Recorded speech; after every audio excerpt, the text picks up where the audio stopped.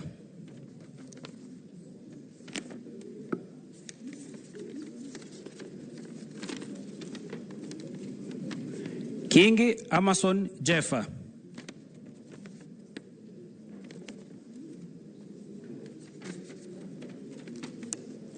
Kingi Amason Jeffa.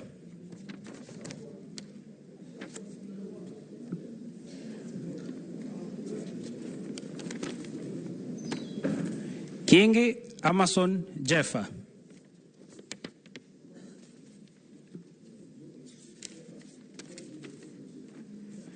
Kingi Amason Jeffa.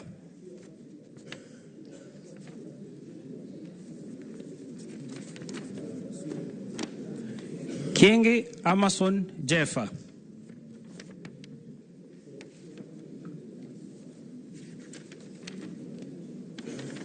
Kingi Amason Jeffa.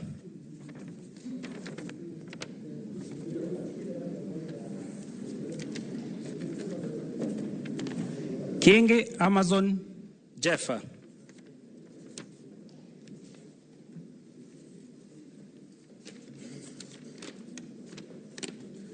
Kingi Amason Jeffa.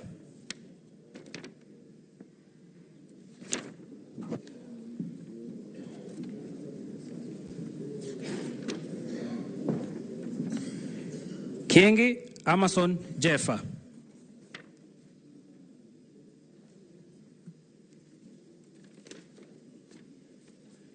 Kingi Amason Jeffa.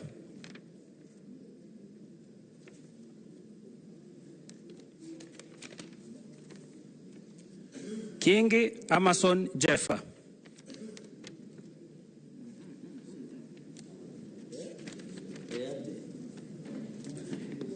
Kingi Amason Jeffa.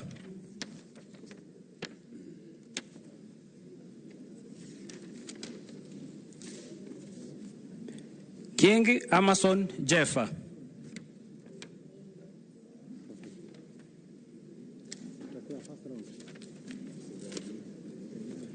Kingi Amason Jeffa.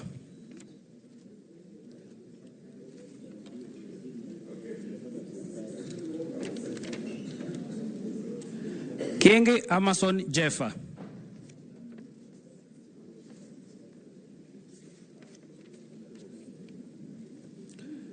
Kingi Amason Jeffa.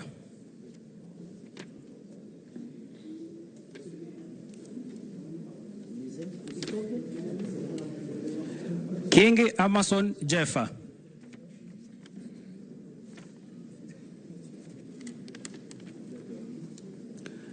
Kingi Amason Jeffa.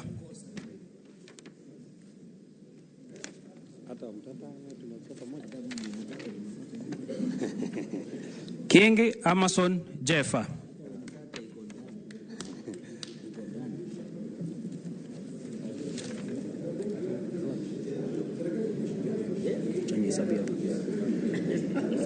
Kingi Amason Jeffa.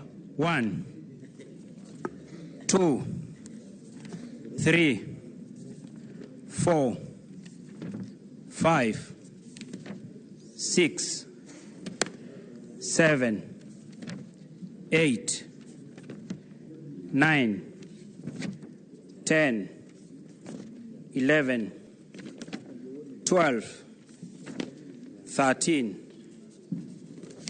14, 15, 16, 17, 18, 19, 20, 21, 22, 23, 24,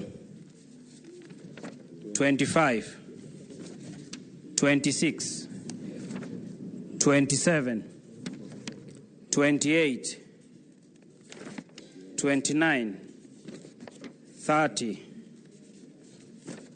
31, 32, 33, 34, 35, 36, 37, 38, 39, 40, 41, 42, 43, 44, 45, 46.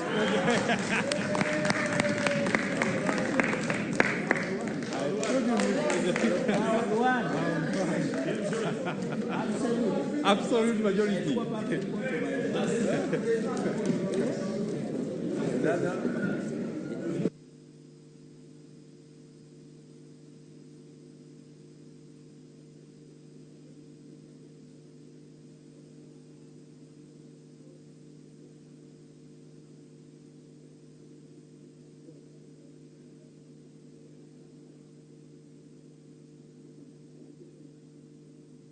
Honorable Senators, please resume your seats.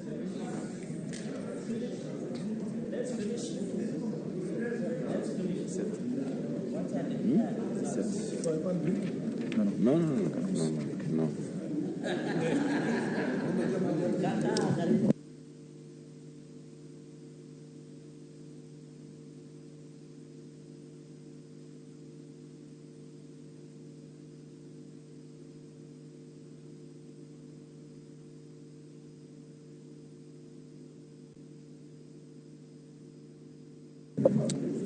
Honorable Senators, please take your seats. Please take your seats. Honorable Senators, let's take your seats. So, Honorable Senators, I wish to announce the results of the election for Speaker, the ballot that we have undertaken. Alwachir Isaac Alwach Polo, 0. George Bush, 0. Karuri Frederick Mushiri, 0. Kingi Amason Jeffa, 46. Kinywa Beatrice Kathomi, 0. And Kuria George Njoroge, 0. Pursuant to Standing Order number 7, which deals with the election threshold, a person shall not be elected as Speaker unless they are supported in a ballot by the votes of 2/3 of all the senators. All the senators for that purpose are 67. 2/3 of 67 is 45. If no candidate is supported by the vote of 2/3 of all the senators, a fresh election shall be held. That is not the case. So, Amason Jeffa Kingi, having received 46 votes, which is the highest number of votes, and having met the threshold of 2/3, is duly declared, and I so declare, to be elected as Speaker of the Senate.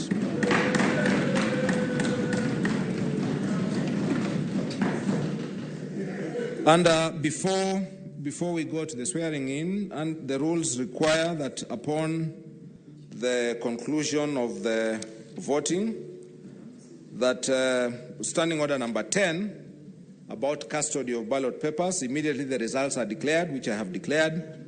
All the ballot papers used in the election of Speaker shall be packed and sealed in the presence of the Senate. So you want to pack them and seal them in the presence of the Senate. All the ones that have been used should be sealed.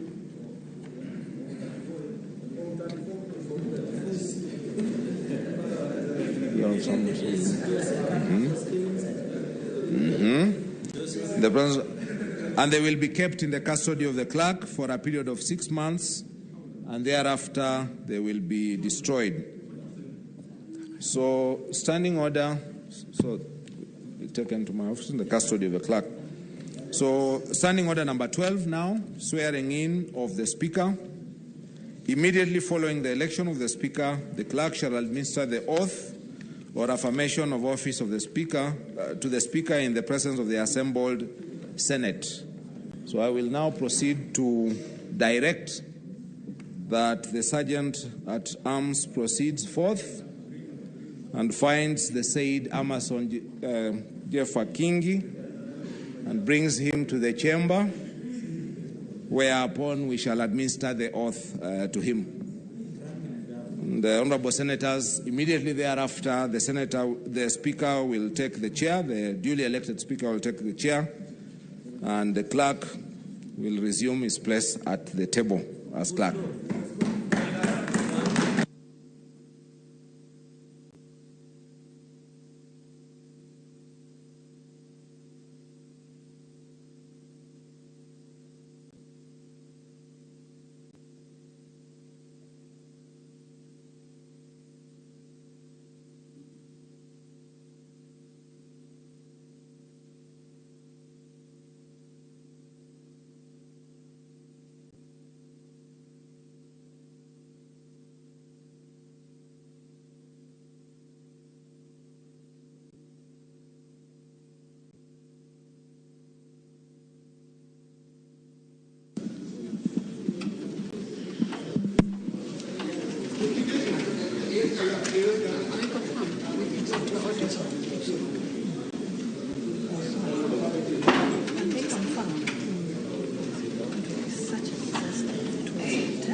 Thank you. Will you take the oath or affirmation? I'll take the oath. I'll take the oath. Bible in the right hand. Am I English? I'll do it in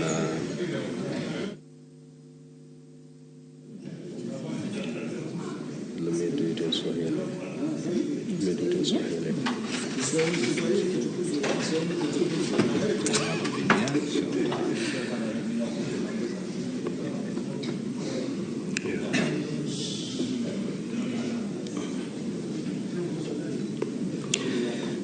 Mimi Amason Jeffa Kingi nikiwa nimechaguliwa kama spika wa Seneti, naapa kwa jina la Mwenyezi Mungu kwamba nitakuwa mwaminifu kwa watu wa Jamhuri ya Kenya kwamba nitatekeleza kwa uaminifu na uangalifu kazi zangu kama Spika wa Seneti, kwamba nitatii, nitaheshimu, nitahifadhi, nitalinda na nitaitetea hii katiba ya Jamhuri ya Kenya, na kwamba nitatenda haki kwa watu wote kulingana na hii katiba ya Kenya na sheria na desturi za bunge, bila uoga au upendeleo, upendo au chuki. Ewe Mwenyezi Mungu nisaidie. Thank you. Thank you. Upande wa pili tia sahihi.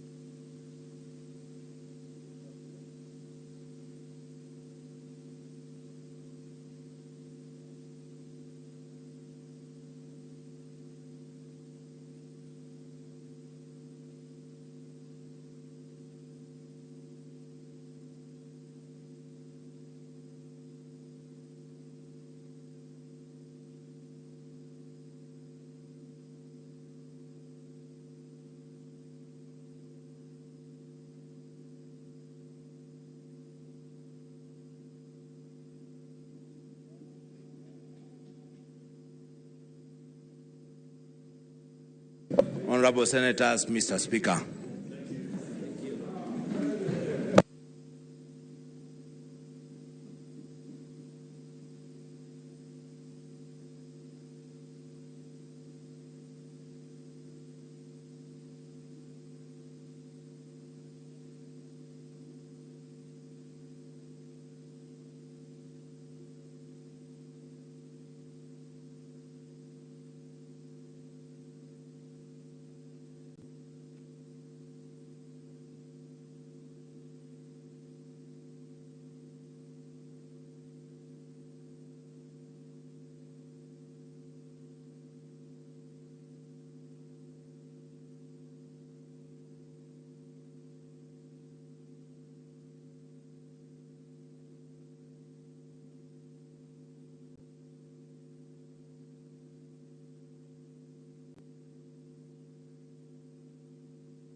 Honorable Senators,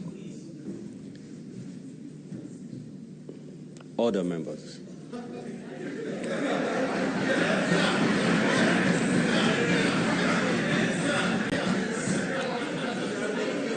Honorable Senators, distinguished guests, ladies and gentlemen, I'm profoundly humbled and overwhelmed by the great honor and privilege you have bestowed upon me by electing me as your Speaker of the 4th Senate and the 13th Parliament of the Republic of Kenya.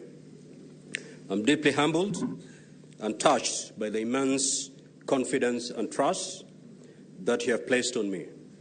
I therefore accept with humility and pledge that I shall perform to my utmost ability the constitutional responsibilities and duties of the office of the Speaker of the Senate for the next 5 years with due diligence and decorum.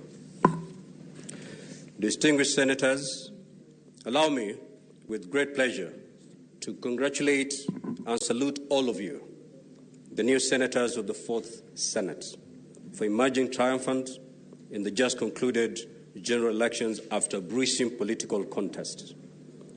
Your election to the high office of Senator of your various counties and constituencies is a demonstration of the faith and confidence that the electorate have in your capabilities to serve, transform, and improve their welfare and well-being.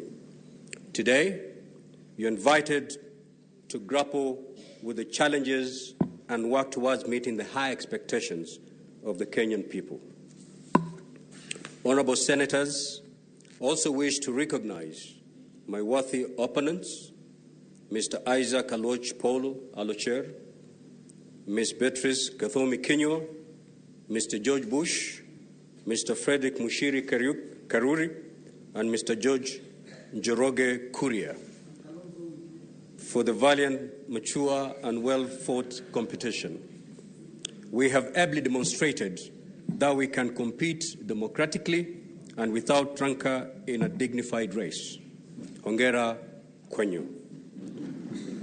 I also extend congratulations to our newly elected colleagues in our sister house, the National Assembly, and wish them every success as we begin to execute our national duties of jointly steering our beloved country to greater heights. In embracing the spirit of devolution, I'm delighted by the rich blend of membership of the Fourth Senate drawn from former members of the National Assembly, governors, and members of the county assemblies.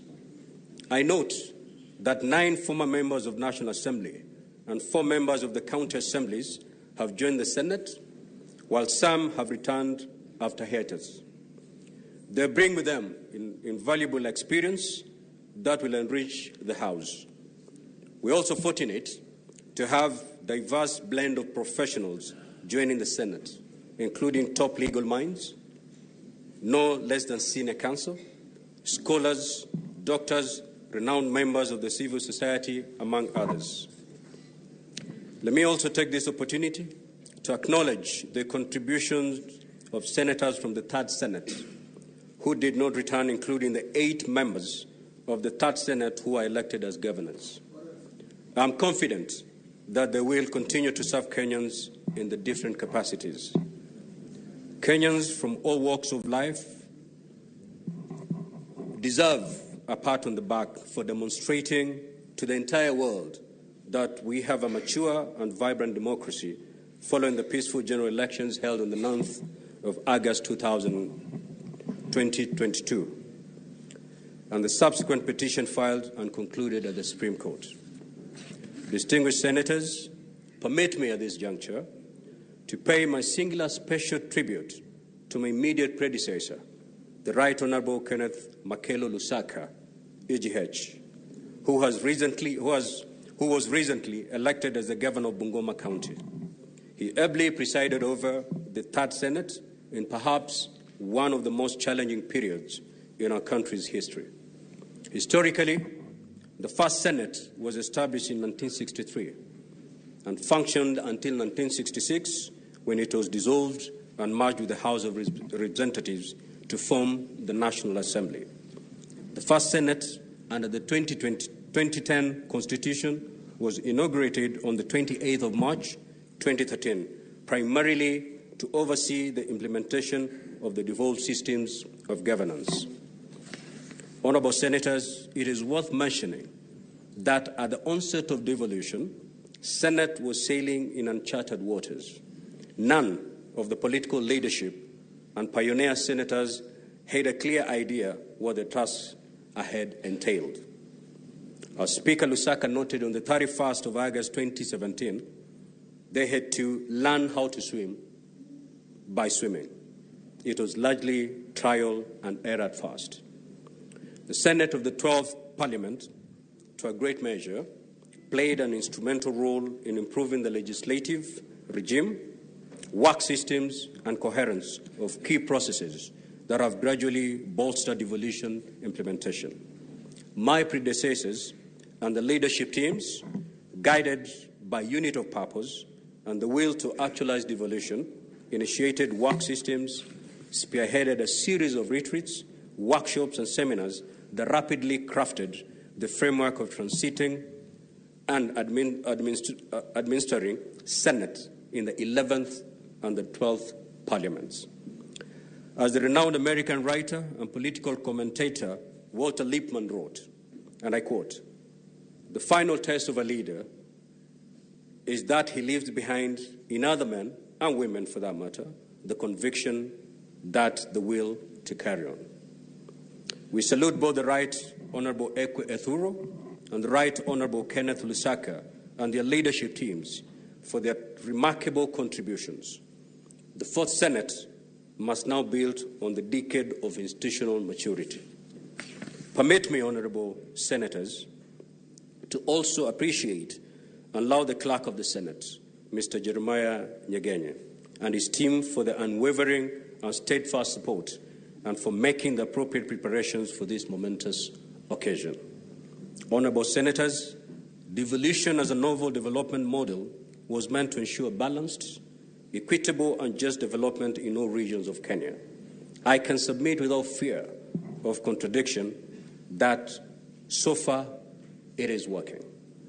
I welcome and associate myself with the positive spirit exhibited and pronouncements made by the newly elected governors to change their strategy of engagement and work more closely with the Senate, the National Assembly and the national government. In addition, the pledge and commitment currently being witnessed to intensify the fight against corruption in the respective governments is highly commendable. Kenyans are looking forward to a new dawn and expect senators to aggressively defend devolution and county governments better. We must ensure devolution works for the people and more accountability is therefore exercised. Distinguished senators, the critical question is, what next? What is next for the Fourth Senate? How do we build on the achievements of the First, Second and Third Senates? Fundamentally, the Senate must continue to play its constitutional mandate and role more vigorously.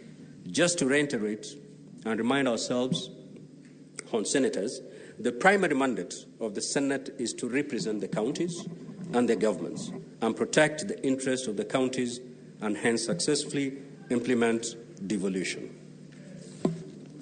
The Senate is involved in lawmaking by considering, debating and approving bills concerning counties, determines the allocation of revenue among counties, exercises oversight over the national revenue allocated to the counties, and participates in the oversight of state officers by considering and determining any resolution to remove the president or deputy president. Distinguished senators, the Senate is the bastion of devolution. Devolution has been a game changer and has significantly transformed our country. The county governments are currently receiving billions of shillings, courtesy of the Senate's intervention, to finance various development programs and provide essential services that are aimed at improving the well-being and welfare of the Kenyan people. Massive infrastructural projects have been built throughout the country, including roads, educational and healthy facilities, as well as housing projects. In addition, local entrepreneurs, youth and women have greatly benefited in terms of securing businesses and employment opportunities. Distinguished senators, since 2013, without doubt, devolution has dramatically altered the political and socio-economic fabric of our country. Kenyans are currently reeling and undergoing tough economic times. The Senate is duty-bound to be more sensitive to the dictates and aspirations of the ordinary mwananchi. Going forward, honorable senators, with the rich blend of its membership, it is incumbent upon the Fourth Senate to play its due constitutional role and ensure that national and county governments deliver on their mandate to improve or lighten the burden of our people. We hence cannot rest on our rollers. We must build on the foundation already created, achievement made, and strive to make devolution work more effectively and better. We must initiate and enact more devolution-compliant legislation and bills, since our predecessors have already identified a number of grey areas in our devolved systems of governance. We will adopt a proactive approach in our pursuit to make the Senate an effective governance institution to Kenyans and let Senate be the sanctuary in times of distress. I urge and encourage Kenyans to make the Senate their beacon of sobriety and hope. The first Senate will strive to reach out and harmoniously work with the National Assembly. Hitherto, supremacy wars witnessed in the past between the two houses have tended to foment unnecessary acrimony and grandstanding, which adversely impacted on the legislative outputs.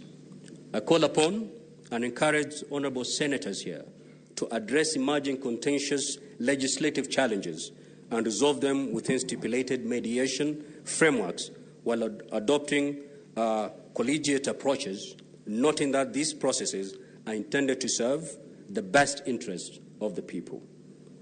That is how tangible and progressive milestones will be realized by bicameral parliament.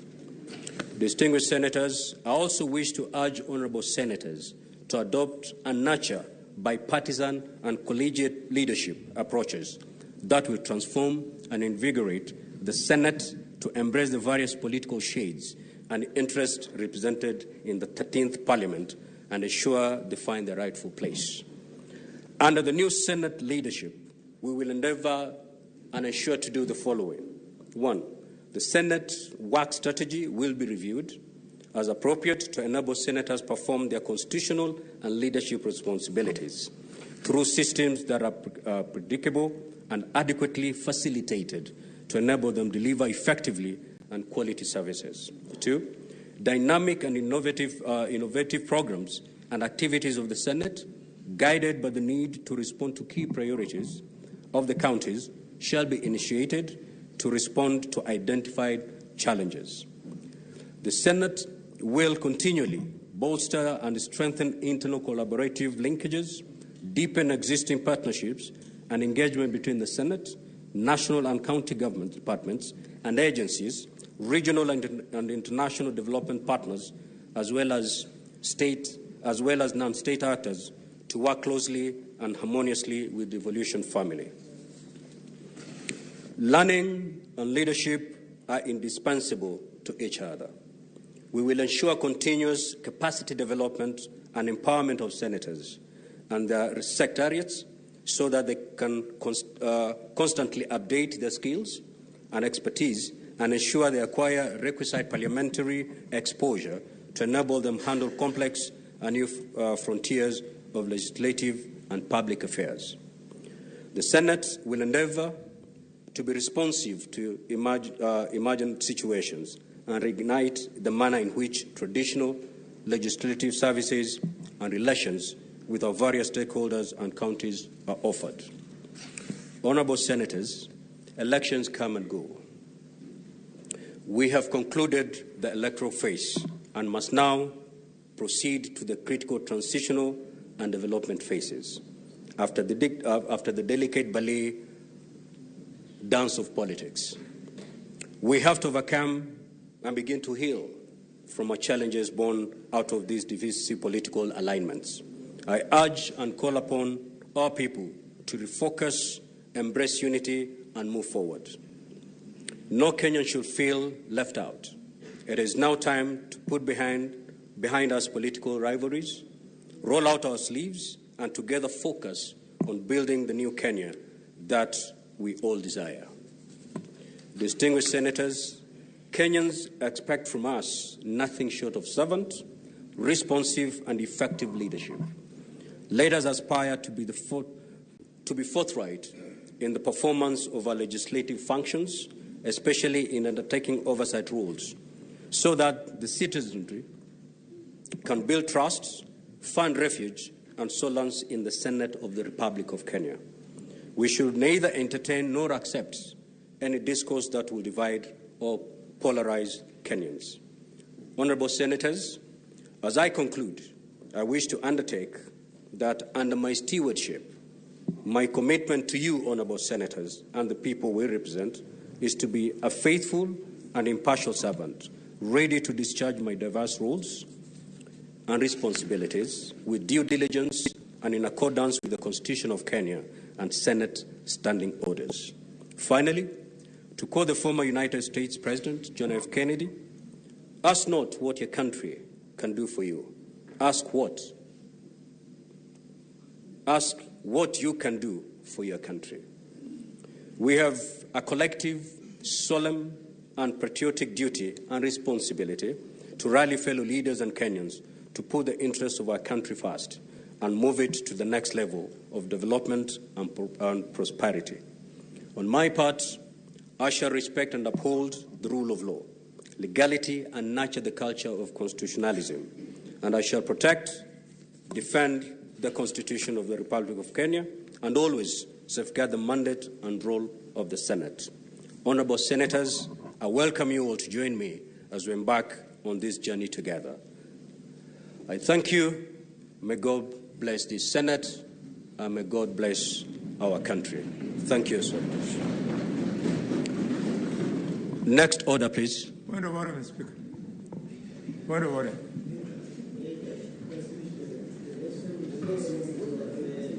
We do after the vote.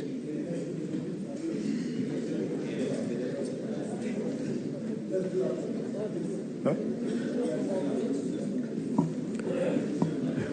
Yes, the Senator of Kakamega. What's your point of order? Thank you, Mr. Speaker. Mr. Speaker, you'll pardon me. I wanted to make a small acknowledgement for what has just happened, but we have agreed collectively that it can wait until after the second order of electing the Deputy Speaker. Thank you, Mr. Speaker.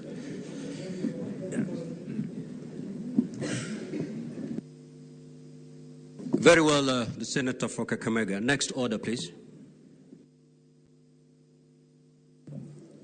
Order number 5, election of the Deputy Speaker.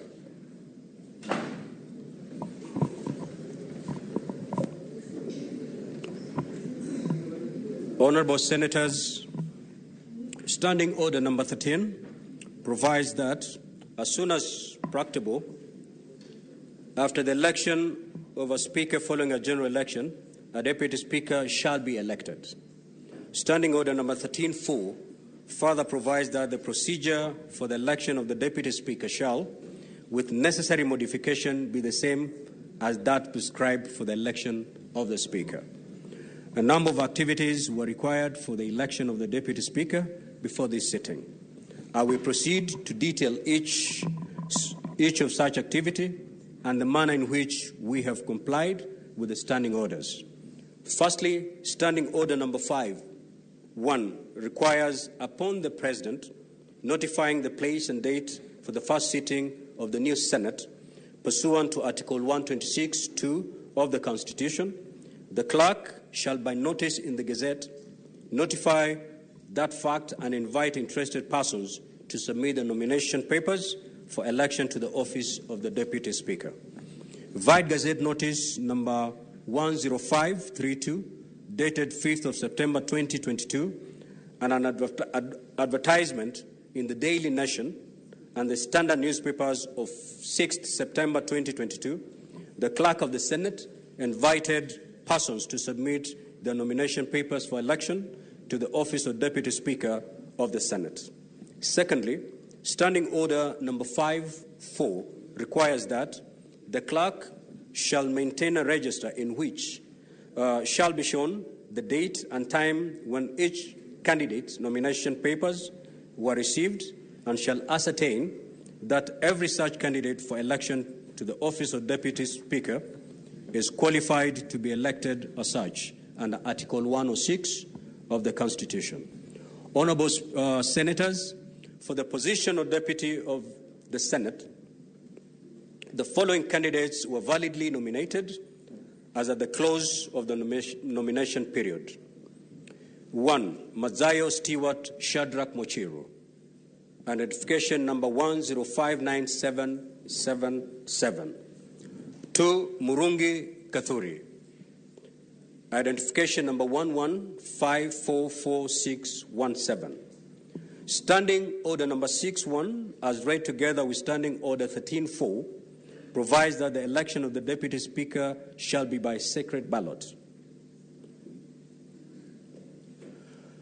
I now direct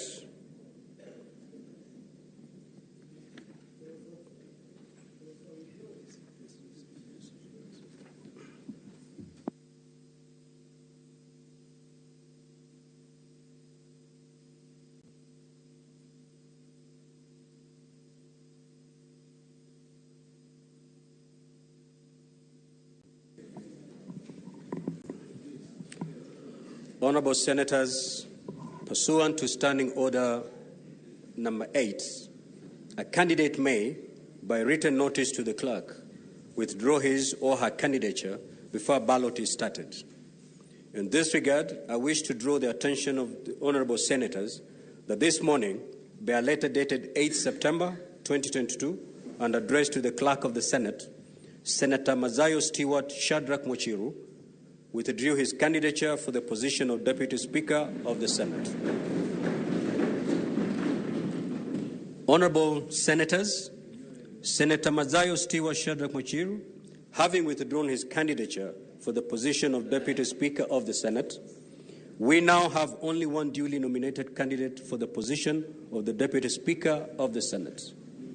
Standing Order number 11, as read together with Standing Order number 13.4, provides that if there is only one candidate who has been duly nominated for election as Deputy Speaker at the expiry of the nomination period, that candidate shall be declared forthwith to have been elected Deputy Speaker without any ballot or vote being required. Consequently, pursuant to the provisions of Standing Order number 11, as read together with Standing Order number 13.4, I hereby forthwith declare Senator Murungi Kathuri to be duly elected as the Deputy Speaker of the Senate. I shall now proceed to administer the oath of affirmation of office on the Deputy Speaker.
Mimi Murungi Kadhuri nikiwa nimechaguliwa kama naibu spika wa Seneti, na hapa kwa jina la Mwenyezi Mungu kwamba nitakuwa mwaminifu kwa watu na Jamhuri ya Kenya, kwamba nitatekeleza kwa uaminifu na uangalifu kazi yangu kama naibu spika wa Seneti, kwamba nitatii, nitaheshimu, nitahifadhi, nitalinda na nitaitetea hii katiba ya Jamhuri ya Kenya, na kwamba nitatenda haki kwa watu wote kulingana na katiba ya Kenya na sheria na desturi za bunge bila uoga au upendeleo, upendo au chuki.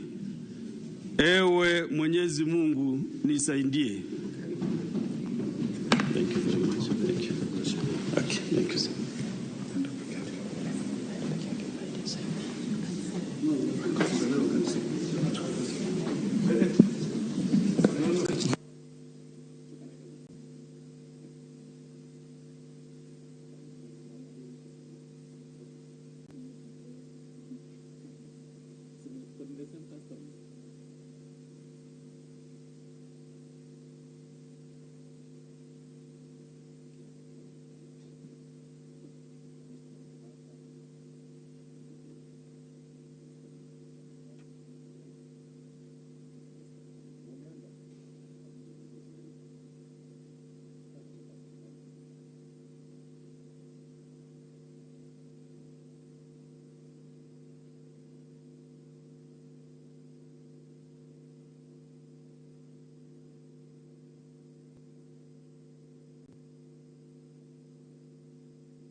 Order, honorable senators.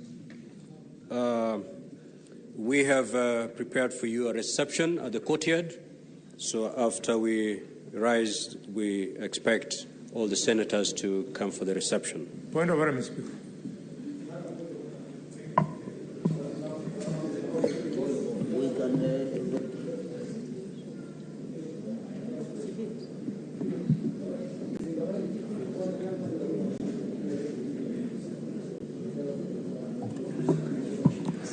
Yes, the senator for Kakamega, please. Thank you, Mr. Speaker. Mr. Speaker, this is a very important day. We are actually writing the history of this nation. And therefore, I requested you allow us at least 1.5 minutes, those who wish to congratulate you, to do so. And if you so permit, allow me, Mr. Speaker, to congratulate you for winning this position. Mr. Speaker, my colleagues here have voted for you, maybe because of the good campaign you did. You recall what we went through. But myself, I voted you for that and 2 more reasons. The first one, Mr. Speaker, is that I know that you believe in Parliament. You believe in the power of legislation. And how do I know, Mr. Speaker? Mr. Speaker, when you were the governor of Kilifi, and I was the chairman of the Senate Public Accounts and Investment Committee, Mr. Speaker, I visited your county and visited many other counties. And you are the first governor to build a debating chamber, modern chamber for MCS. I saw that as a commitment to a leader who believes in the role of lawmaking. For this, I voted for you, Mr. Speaker. Mr. Speaker, also, you touched me. I believe in family, and the beginning of family is children. Again, when I visited your county, I saw the kind of infrastructure that you had put in place for early childhood development in education, and I thought you are truly a leader. I congratulate you, and at the same time, I also want to remember the clerk. The clerk has led us very well this morning. There were futile attempts to scuttle this process, but we have succeeded. And because I said history was being made, there was another form of history that was made this morning, Mr. Speaker, that some of your opponents who are actually going to challenge you had one of them, he collected papers, both to run for Senate and run for the National Assembly, which was very well. Then he announced that he was going to run, Mr. Speaker, to be the Speaker of the National Assembly. Then he changed his mind and said he was going to run for the position of Speaker of the Senate. Mr. Speaker, Honorable but I'm on a point of order. Senator for Kakamega, please confine yourself to the congratulatory message you want to deliver. Yes. Mr. Speaker, I was building my congratulations, but because my brother Justice thinks that he knows where I'm going, I'll allow him that latitude. But at the end of the day, conclude by saying, Kenyans, we must take institutions seriously. If indeed we are taking institutions seriously, the merry-go-round, the go-round that we have seen this morning was not necessary. Every minute spent here is spending public funds. I want to appeal to my brothers on the other side that please let us give this institution the seriousness it deserves. And I believe, Mr. Speaker, when I scan around, you will allow me to brag a little bit, that I know you very well. Mr. Speaker, you recall in those difficult days when you came to Parliament as a very young professional, I welcomed you to Parliament. At that time, you were very handsome, but you have become even more handsome, Mr. Speaker.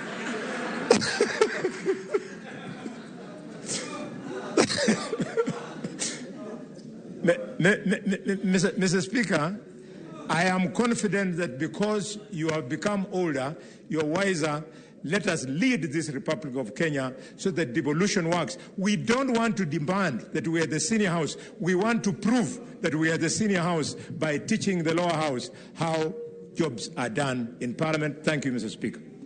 Thank you. Honourable Senators, let us take at least a minute so that we give time to others who would wish, or 2 minutes, at least 2 minutes, so that we can have as many as possible to also deliver the on this other side. The Senator for Kilifi County.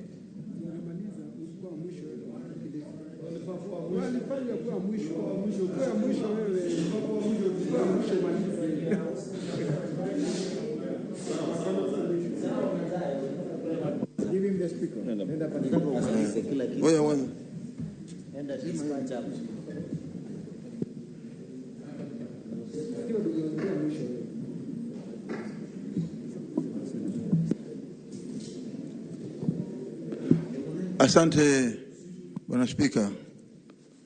Bwana Spika, kitu cha kwanza nataka kutoa kongole kwako kwa ushindi wako katika kura ya Senate, kuwa Spika wa Senate. Najua hii ni safari ndefu sana, na najua mengi yanatarajiwa kutoka kwako kama Spika wa bunge hili la Senate. Bwana Spika, vile vile nataka kuwapatia kongole hawa ndugu zangu wamesimama na wewe. Najua ni upande ule kina Murkomen, ndugu yangu Aaron Cheriot, niko na mdogo wangu Cherargei na wengineo wote hawa wamesimama na wewe vizuri mpaka ukapata ushindi. Ushindi huu si wako. Ushindi huu ni wa Kenya wote. Kiti unachokitia hivi sasa ni kiti ambacho kinatazamwa na Wakenya wote, ya kwamba katika utendakazi wako kama Spika wa bunge la Senate utaweza kuona ya kwamba kutakuwa na upinzani na wale walio wengi ambao ni serikali. Kwa hiyo najua, nina imani vile ninavyokuelewa wewe, tumetoka mbali sana, tumezaliwa pamoja, tumeishi pamoja, tunatoka pamoja mahali pote. Najua ya kwamba kazi unaiweza na utaifanya vilivyo kulinganishana na elimu ulio nayo, experience ulio nayo na ujasiri pia ulio nao. Cha mwisho ni kwamba sisi sote tulioko hapa nataka kuwapatia kongole pia hawa ndugu zangu wapya ambao wameingia wakati huu ndani ya Senate. Ni safari ndefu, najua tutakuwa tukikwaruzana, lakini najua ya kwamba mnaelewa kwamba bunge hili la Senate ni bunge ambalo ni bipartisan. Hakuna mambo ukifika hapa unasema kwamba uko chama hichi, sote tuko pamoja. Kwa hiyo nataka kupatia kongole kwa safari yako hii ulioanza hivi leo. Asante sana.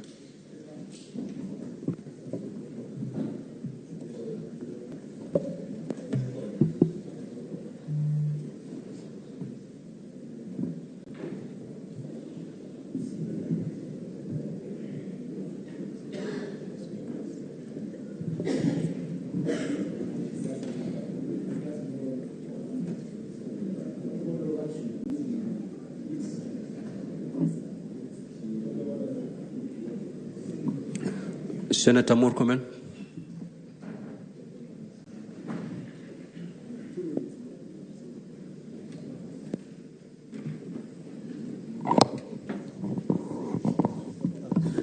Thank you.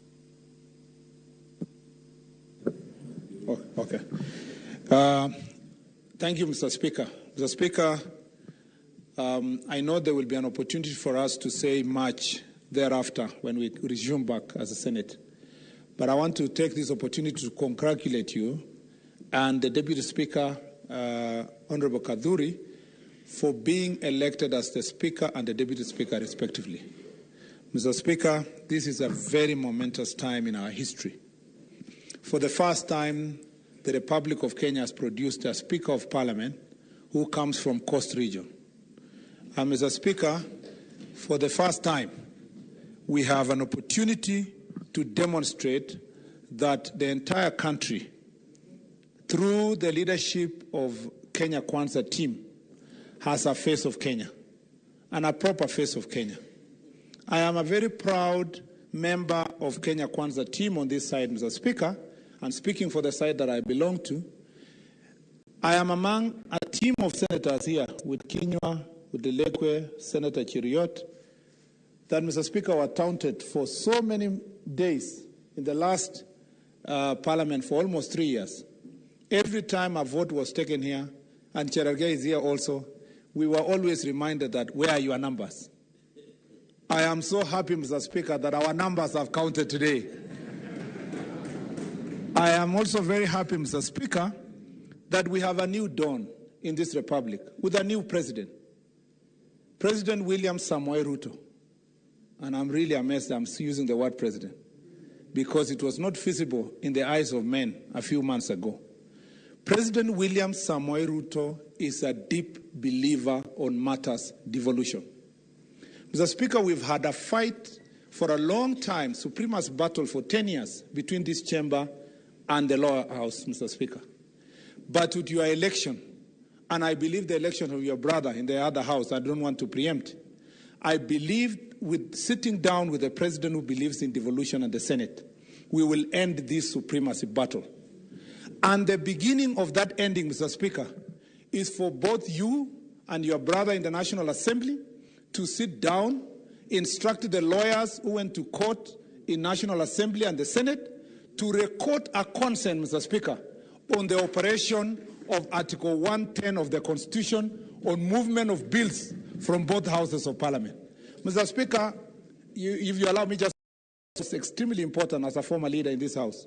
Mr. Speaker, that will be, and in fact, because I am privy to some conversation you have already had with the President and your brother who is garnering for position in National Assembly. If that can be done by next week, it will be a quick win on matters of devolution and the stature of the House of Senate in this republic. Mr. Speaker, for far too long, this House has always prayed that they have a leadership that believes in strengthening devolution and protecting the functions of senators. There is a pending miscellaneous bill in this, Mr. Speaker. There is a pending, Mr. Speaker, bill in this House, for both houses, that deals with oversight responsibilities of this House. Again, that will be a quick win that will make this Senate a strong Senate. If these things can be achieved in the next two devolution, and I believe that through your leadership and your negotiating skills, both as a lawyer and as a person who has led county for 10 years, you will lead this House to demonstrate nationalism and patriotism, Mr. Speaker, and to make sure that all the time we use consensus to agree on the things we are going to do in this House. You are the best choice. There is no accident. You've been elected by these men and women, but also God has permitted you to lead because it's the right time for you to lead this Senate. Thank you, Mr. Speaker. Senator Soipan.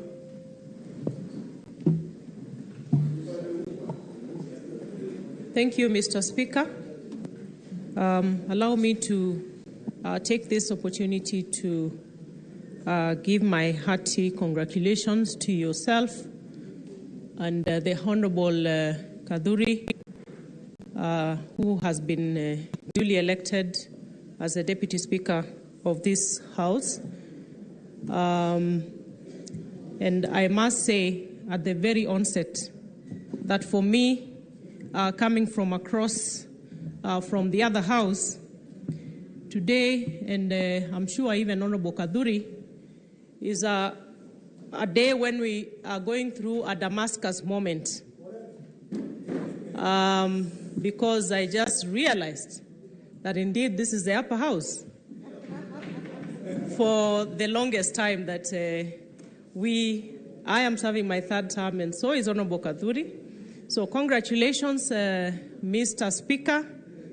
I know and I believe, as my vote went to you, that as a former two-term governor, that you are very best placed to take the business that is transacted in this House to the next level, and also to afford the House of Senate and indeed matters devolution the seriousness and the commitment that the matters devolution deserve in this country.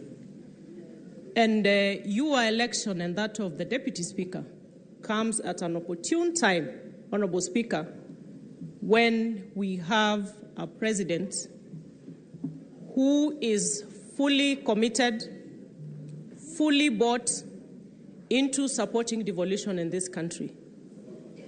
I congratulate you, and as we go forward, we shall have many more things to say, and you have our full support, and together with your Deputy Speaker, to be able to steer this House, and indeed Kenya, because this is a proud day for the people of the Coast Region, the people of Meru County, and indeed Kenyans at large, because this is a moment where we shall witness the face of Kenya, of competent Kenyans in the legislative space of this country, and indeed in all other spheres of leadership. Thank you, Mr. Speaker.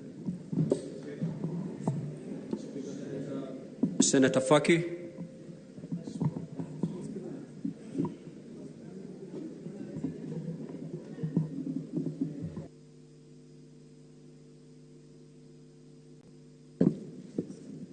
Asante Mheshimiwa Spika kwa kunipa fursa hii. Kwanza nachukua fursa hii kukupa kongole kwa kuchaguliwa kama spika wa bunge la Senate. Vile vile pia nachukua fursa hii kumpa kongole Mheshimiwa naibu spika Mheshimiwa Kidhuri, ambaye pia bunge lililokwisha tulikuwa tunamuita Kadhuri kama shinani because alikuwa anacheza mpira winga na ni mtanashati sana. Vile vile nichukue fursa hii kuwapa kongole maseneta wenzangu wote ambao wamechaguliwa katika bunge hili la 13. Tuna kazi kubwa ya kufanya, kwa hivyo tungeomba kwamba tushirikiane na tuweze kufanya kazi pamoja ili kupeleka mbele maslahi ya Wakenya na wapiga kura wetu kwa jumla. Mheshimiwa Spika, umechaguliwa kati bunge la Senate kama zungumza lina vita vya ubabe na bunge la kitaifa. Bunge la kitaifa linachukua fursa ya ukaribu nafikiri walikuwa wako nayo na serikali inayoondoka kuhakikisha kwamba zile miswada yote ambayo inapitishwa na bunge la Senate inaendelea kukaliwa kule, na kuna sheria nyingi ambazo tulipitisha na hatukuweza kuziona zikitumika kwa sababu zilikuwa zinakufa katika lile bunge la kitaifa. Kwa hivyo nafikiri kwa uzoefu wako na kazi zako nzuri, tuna uhakika kwamba swala hilo halitaweza kutokea katika bunge hili la 13. Vile vile Mheshimiwa Spika, nimekusikia ukigusia katika hotuba yako kwamba utahakikisha kwamba maseneta wamewezeshwa ili kuweza kufanya kazi zao za usimamizi. Mheshimiwa Spika, hiyo ni shida kubwa ambayo tumekuwa nayo, na vile vile pia tutaomba iweze kurekebishwa ili tuone kwamba kazi zetu zinafanyika na tunaona kwamba matunda ya devolution au matunda ya ugatuzi yanafikia wananchi katika nchi yetu ya Kenya.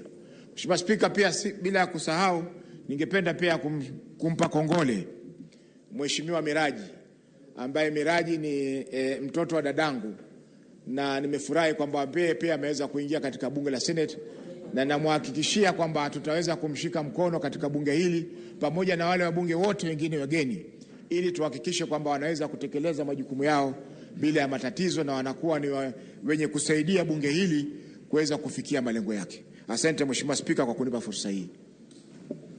Senator of Laikipia.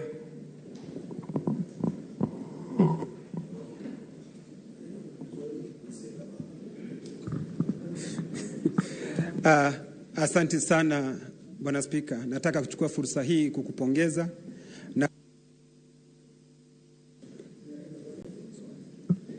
Na tena nataka kuchukua fursa hii kumpa heko naibu wako Mheshimiwa Gadhuri. Na mimi jambo ambalo ningependa tena kusema ni kuwapongeza maseneta wote waliochaguliwa, na nimshukuru Mwenyezi Mungu kwa kutupa fursa hii ya kuweza kufika katika seneti hii. Na hasa niwapongeze watu wa Laikipia, hata vile walipigia mimi kura na akampigia Rais Mheshimiwa William Samoei Arap Ruto. Nasema asanti na asanti sana kwao. Bwana Spika, mimi nataka kusema na kupongeza, na nilipokuwa nikipiga kura yangu nilijiuliza maswali matatu, na yote yalipata ndio, kwa sababu jambo la kwanza nilitaka seneta aliyebombea katika kazi ya gatuzi zetu. Wewe nikajua ni mmoja uliobombea kabisa.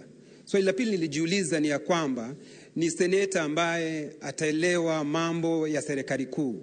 Nikakumbuka vizuri dhahiri shahiri ya kwamba wewe ulikuwa waziri. Nikajua hapo tena umepata ndipo. Swali la tatu ambalo nilijiuliza ni mtu ni mtenda kazi. Tena vile ambavyo atachangia katika Kiswahili, kwa sababu ninapenda kuongea Kiswahili katika seneti yetu. Nikajiuliza yule ambaye seneta atafanya Kiswahili chetu Kiswahili kitukuke, na alafu tuende katika upeo wa pili ama upeo wa juu zaidi. Ukapata ndio. Kwa hivyo sikuwa na shaka pangu rohoni ya kwamba speaker tuliona yeye amebombea katika kazi yake, na mimi najua kwamba kutoka kikao hichi tukiwa sisi wote tumekubaliana, na najua kwamba sisi sasa tukiwa hapa kama seneti tutatembea pamoja, na seneti itakuwa, nimesikia Mheshimiwa Seneta Soipana akisema ya kwamba hata yeye mwenyewe amekubali ya kwamba hili ndilo jumba kuu, na jumba kuu litaendelea kufanya maswala ambayo inafanywa katika majumba makuu ya Jamhuri ya Kenya na hata dunia kwa jumla. Kwa hivyo mimi nataka kupongeza, niseme asanti na nakutakia mema, na mimi nataka kukuhakikishia kwamba nitaunga mkono naibu wako Mheshimiwa Kadhuri ili seneti hii iendelee kufanya kazi yake. Na Mheshimiwa Speaker, umesema ya kwamba utakuwa katika kipao cha mbele kujua ya kwamba pesa ambazo zitakazotumika, kwa lugha ya kizungu wanaita oversight fund, utatilia mkazo tuweze kuzipata ili tufanye kazi yetu kwa uadilifu, na kwa sababu tumeapa tutafanya kwa uaminifu. Mimi nasema nitakuwa katika kipao cha mbele kufanya kwa uaminifu na uangalifu, na ewe Mwenyezi Mungu nisaidie. Senator Ali Roba.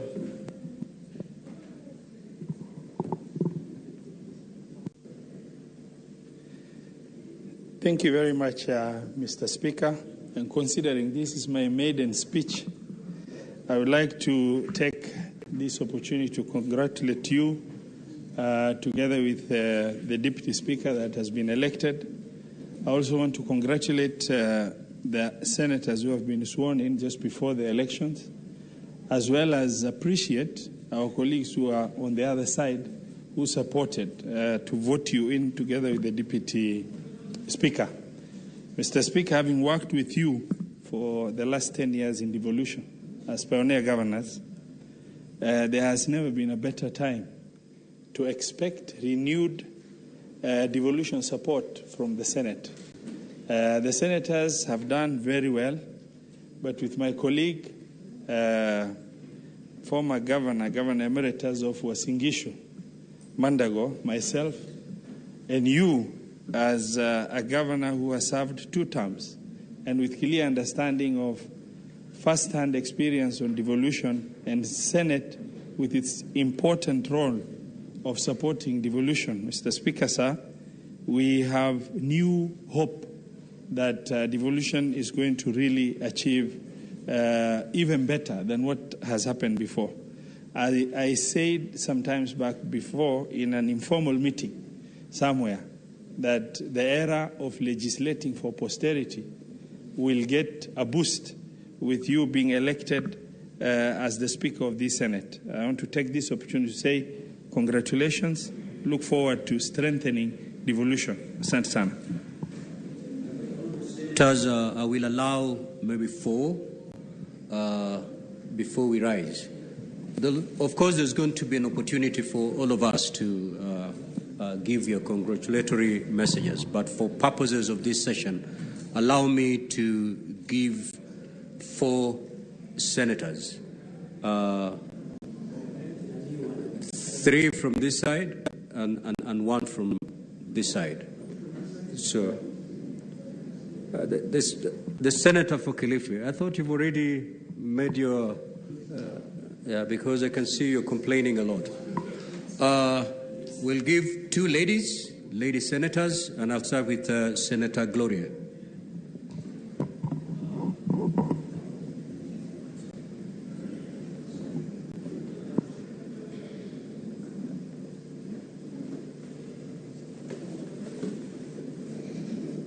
Mr. Speaker, I want to take this opportunity to congratulate you and to congratulate our Deputy Speaker as well. When I put in my vote for you and the Deputy Speaker, it is because I know that being a newly nominated senator who's a woman, we are looking forward to a house where we can actually give meaningful contributions as nominated senators, and particularly as women. And I don't have much to say today, but to congratulate you and the Deputy Speaker, and also to urge that my fellow nominated senators, particularly the women, that we must try to change the notion that nominated senators who are women cannot give meaningful contributions. And I really look forward to participating in this House. It is a notion. Thank you. Due to the demand from members, we are going to open it a bit further. We're going to be more generous. So I will allow Senator Cherange to take the floor.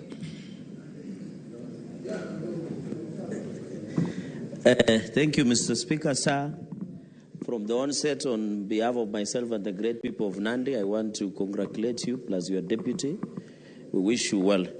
Mr. Speaker, sir, I've worked with you before when I was the Senate Justice Legal Affairs in a party used to be called Jubilee in those days.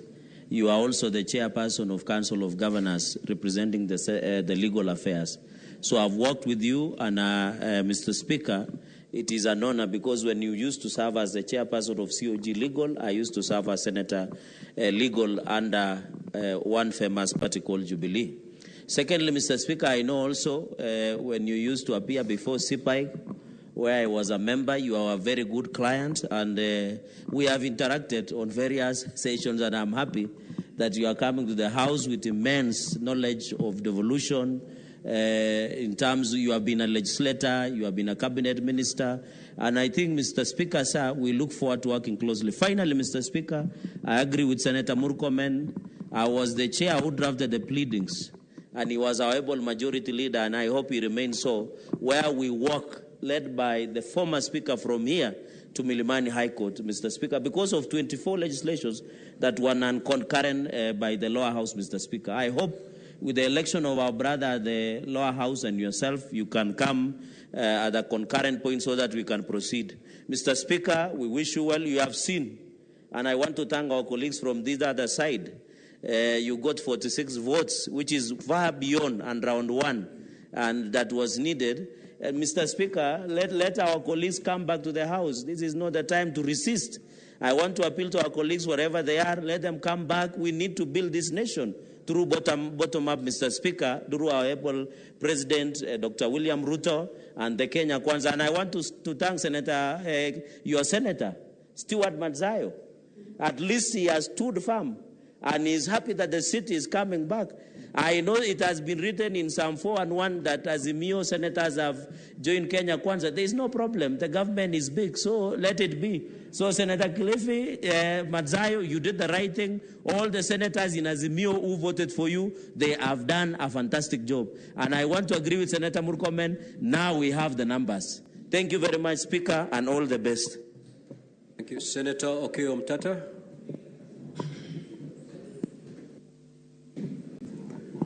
Mr. Speaker, I rise to thank you and congratulate you for your election and the election of your able deputy, who we had a chat yesterday, and also to congratulate all senators who have been elected to this House or nominated to this House. Mine is to wish you well and to pray that the Almighty God grants you the grace to steer this House, knowing that you are the Speaker of the Senate of the Republic of Kenya, not a Speaker of any faction. Secondly, I will pray that when you settle down, you try to work for a balance of arms in the Parliamentary Service Commission. The Senate has been elbowed out. If you look at the composition and the functions that the Senate or members of the Senate should perform in the Parliamentary Service Commission are not being performed. The National Assembly seems to have grabbed everything. So I'll be praying that going forward, that how the Parliamentary Service Commission should have proper representation from the Senate so that the issues of the Senate can be taken on board. Finally, I thank you for the invitation you have given us to work as a team. And I'll pray that we'll be able to work as a team. I remained behind and voted, but since nobody voted against you, therefore it's obvious that I voted for you. But that does not mean that I joined Kenya Kwanza. I am a member of the National Reconstruction Alliance, and I will guard my autonomy jealously. I will vote on issues and on conviction. I will not be whipped to vote on anything. That's all. That's all. Thank you. Thank you, Senator Cheptumo.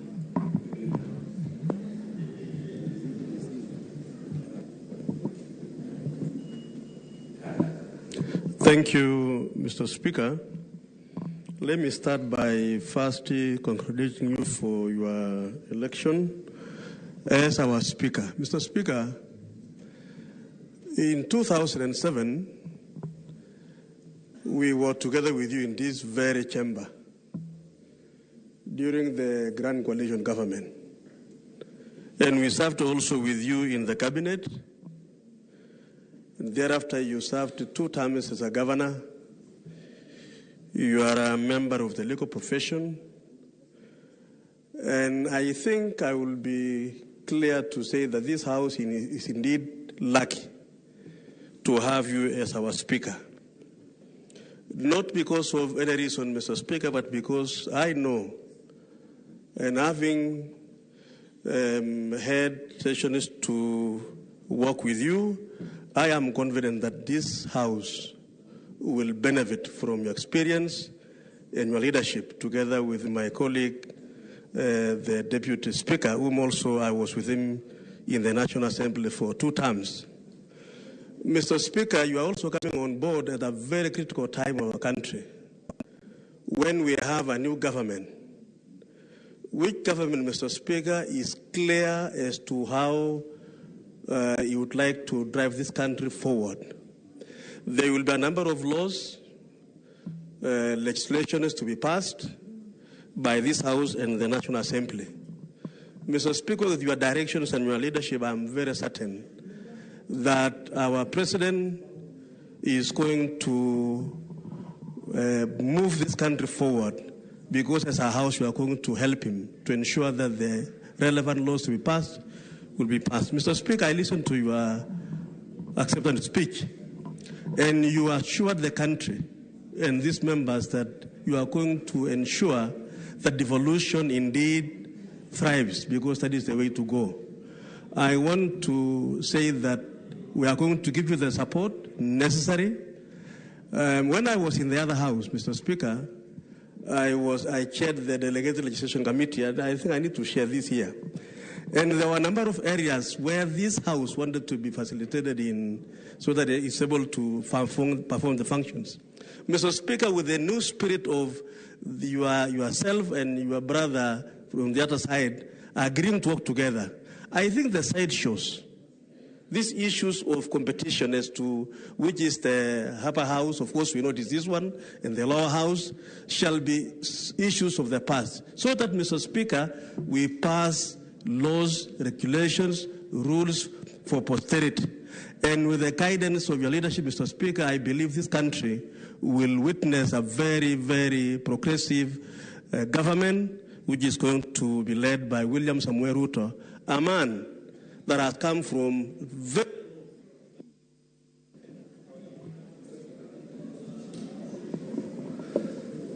Senator Mohamed Chute.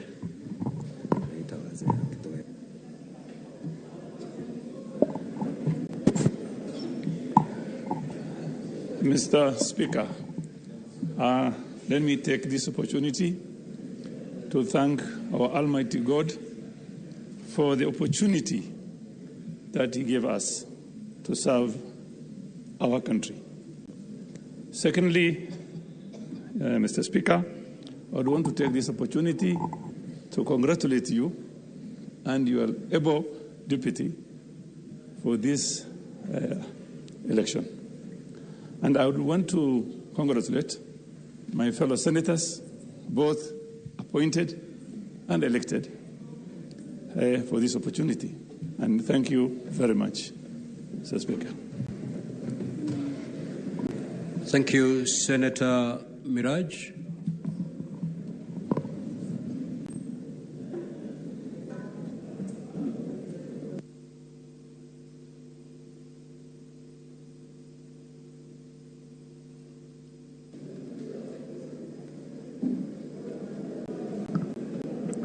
Shukran Bwana Spika, na ningependa kukushukuru kwa kunipa fursa hii dhabia ili niweze kukupongeza kwenye nafasi hii uliyoipata. Na nimesimamisha mkono sana kwa sababu nilitaka Wakenya wasikie ya kwamba sisi wa Pwani ni watu wa aina gani. Sisi wa Pwani ni watu wa karimu. Na serikali ya William Samoei Ruto pamoja na wajumbe wote waliokupigia kura ya kwamba hii serikali tulioiunda ni serikali ambayo hata wachache wenye tajriba na uwezo wa kutenda kazi watapata fursa ya kuongoza katika serikali ya William Ruto. Mimi kama mtoto wa mama mboga, ambapo ahadi zetu nyingi tulipokuwa katika kampeni zetu, tuliweza kusema kwamba kura ya safari hii itakuwa kura ya malengo na maono na sio ukabila. Na wapongeza ndugu zangu kina Murkomen ambao walikuwa na idadi ya kupigia mtu ambaye angetoka upande wa bara, lakini wakatupa sisi wa Pwani nafasi kwa sababu ndugu yetu Kingi una uwezo na tajriba ya kulipeleka bunge hili. Kongole na kukumbusha kwamba sisi wa Pwani ni wastaarabu na watu wenye kuweka watu pamoja. Kwa hivyo Mwenyezi Mungu akuongoze na akuwezeshe uweze kuienua tena sura ya Mpwani katika taifa la Kenya. Asanteni.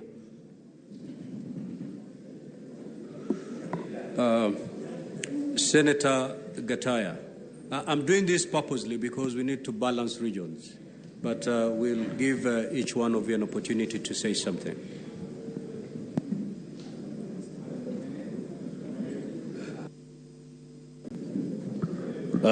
Thank you very much, Honorable Speaker. Today is a big day for Kenyans because, Honorable Speaker, you and your brother Kaduri Muronge, who happens to be my neighbor at home, you have been voted overwhelmingly by almost every member who was in the House, simply because people know you. I have been an MC for 10 years, that is 2 terms. I've been following what we've been doing in Kirifi as a governor. I have seen you as a minister for East African community at one time. And I think this House has made the very right decision to make you the Speaker of this House. I would also want to extend my congratulations to my brother Kaduri Muronge.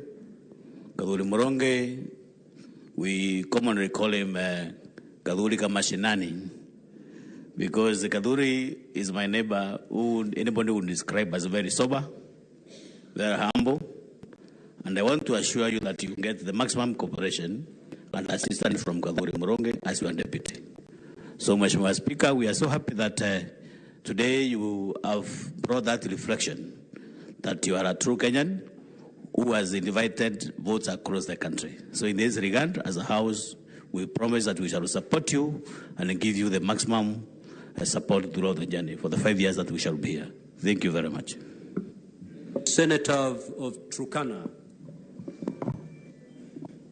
Thank you, Mr. Speaker, for this golden opportunity.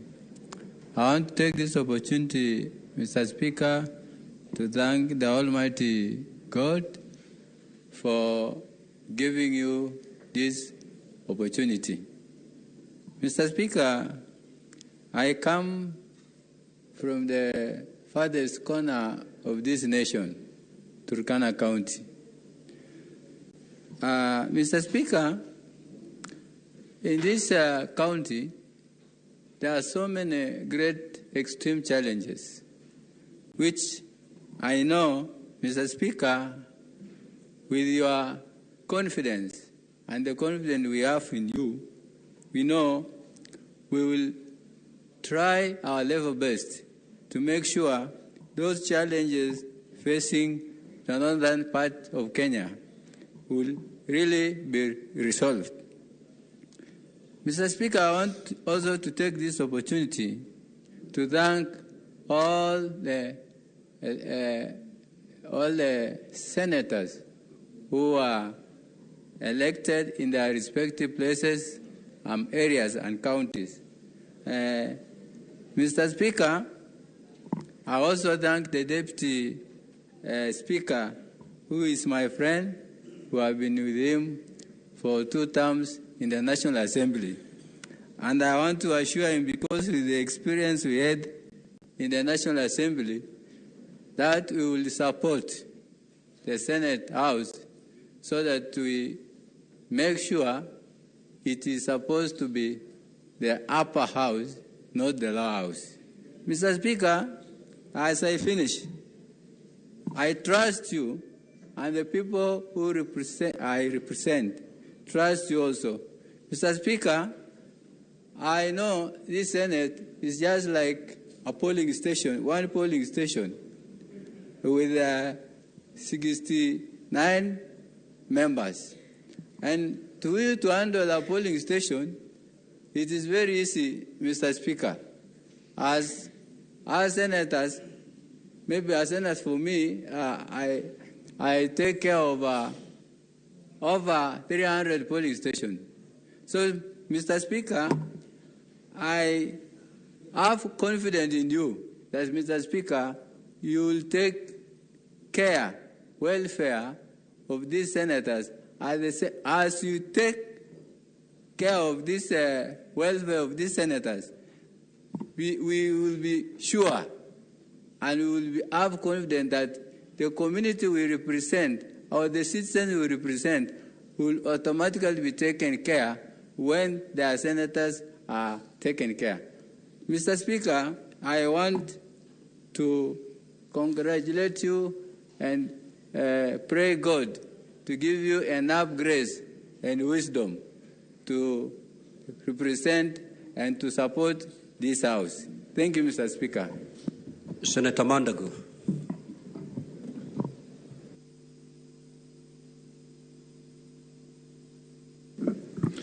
Mr. Speaker, let me first take this opportunity to congratulate you and your able deputy for your election as the Speaker of this Honorable House, and two, to congratulate my fellow senators who have been elected to serve in this House. And Mr. Speaker, having served with you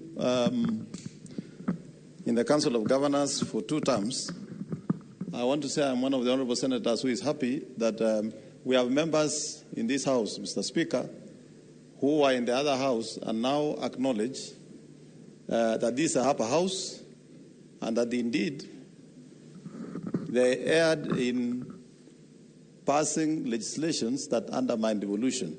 I'm happy the wheel of devolution has rotated 360. We now have honorable members who have been members of the National Assembly. We have people who have been in the cabinet.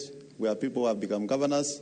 We have people who are MCAs. And we have a speaker who has he himself done 360 in terms of administration from parliament, cabinet, governor, and now the Speaker of the Senate. Mr. Speaker, we have a golden opportunity as the senators of this country to truly make devolution work by utilizing the capital we have in the goodwill of President William Ruto to support devolution. Thank you very much and congratulations, Mr. Speaker. Senator Mutinda.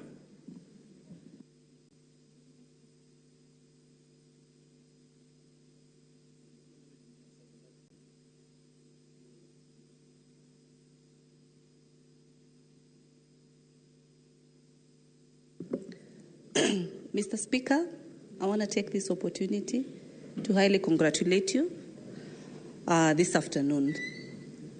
Being a nominated senator is a first journey, and the process that I've seen today, I'm very delighted to be part of it for the changes that we want to make in this country.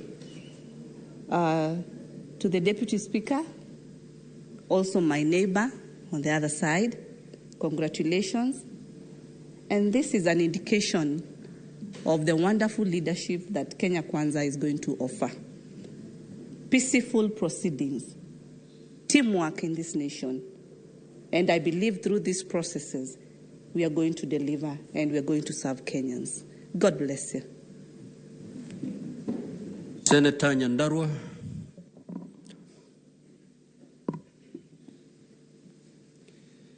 Thank you very much, Mr. Speaker. And first and foremost, allow me to congratulate you for your well-deserved win. I am not sure whether they told you from where you are that I was your agent in that election. So most likely I will see you after the sitting. And I also want to thank the clerk for conducting the morning session very well. Honorable Speaker, today is a big day, as my colleagues have mentioned. And I've just been told by Senator Murkomen that you've also made history as the first speaker to be elected on the first round. Congratulations. It tells you the direction the people of Kenya have taken because they are speaking through their own representatives. They want a united Kenya. They want us to move forward. Our senior, the Senator for Kakamega, mentioned that we had very many reasons to vote for you. And I also had very many reasons to vote for you. One is because you campaigned very well. Number two is because I believe you are the best candidate. Number three is because my senior Senator Murkomen has always reminded me of loyalty, faithfulness, and fidelity. Those are the three things that he has always reminded me about, and I have not forgotten. And number four, I have also had an opportunity to know you in the past. I joined the university. By the way, we have a history that is almost close to each other. That is why I also voted for you. You became a member of parliament for Magarini at 32 years. I am coming in as a senator for Nyandarua at 31 years. You understand the challenges that young parliamentarians face, and you should be able to address them because you have been there.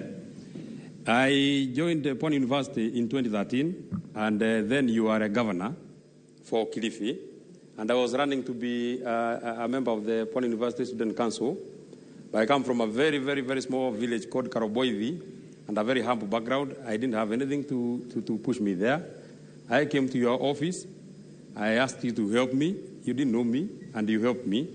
I was asking for posters. You gave me posters, and even more than the posters. My mother is there, Janet Wanjiru, and she knows that you paid for our fees for the remaining part of the term. Thank you very much.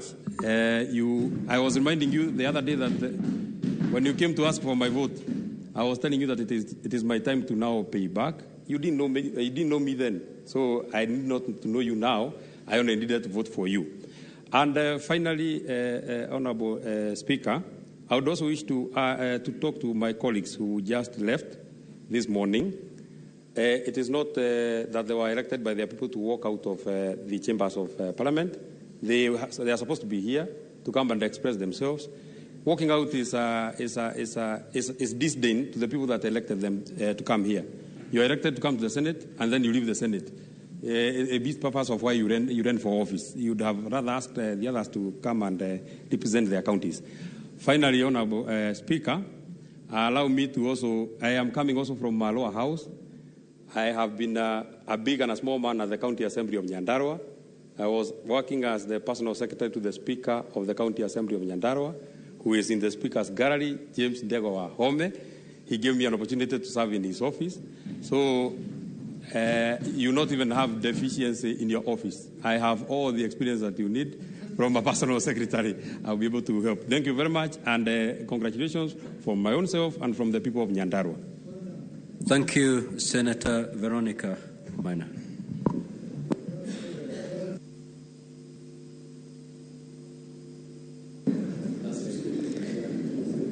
Mr. Speaker, sir, let me first take this opportunity to congratulate you on your election as a Speaker. I believe this is a great moment for Kenya.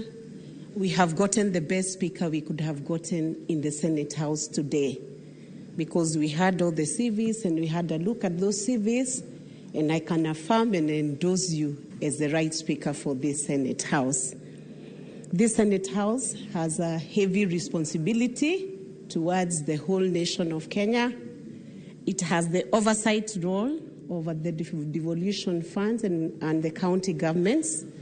We are looking forward to a moment when we can optimize the use of the county funds or the devolved funds that are sent to the counties, not just for one county, but for the 47 counties. Because the only way to realize the bottom-up economic model in this nation of Kenya, through the Kenya Kwanza coalition government, is through proper optimization of the devolved funds to the counties.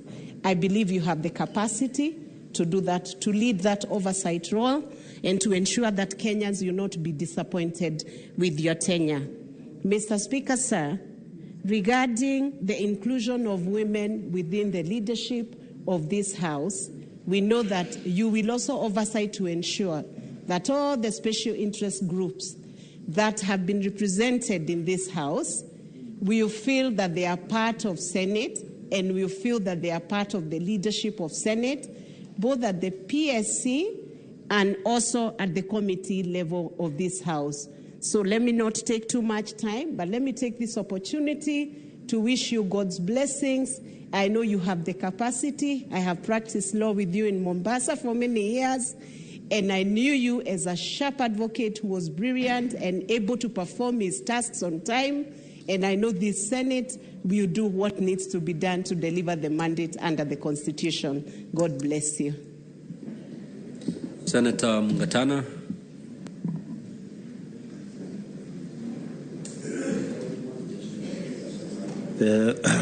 Mr. Speaker, I want to join my other colleagues who have expressed their congratulations to you.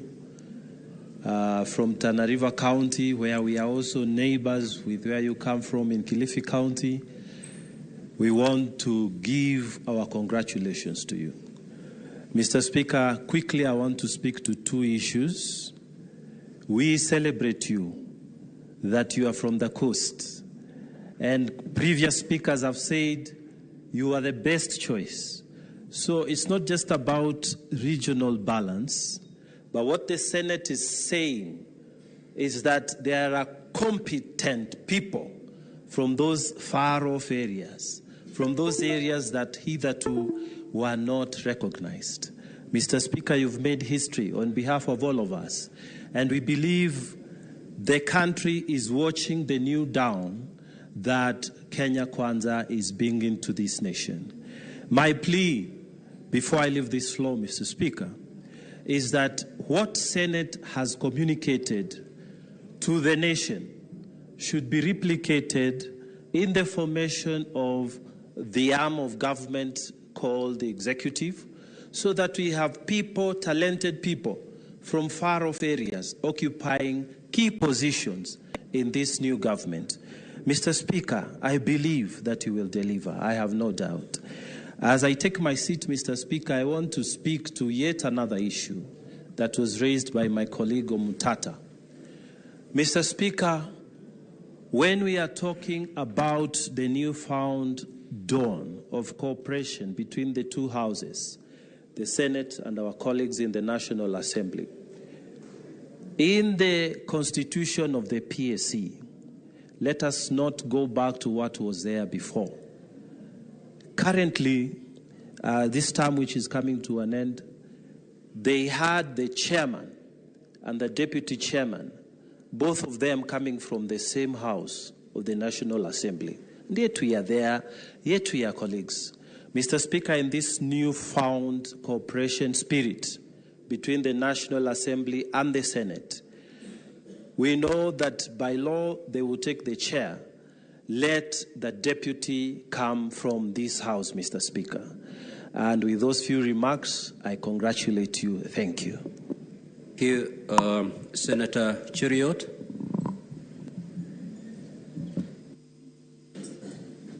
Thank you, Mr. Speaker. Mr. Speaker, congratulations on your election together with your deputy, my good friend, Senator Kaduri.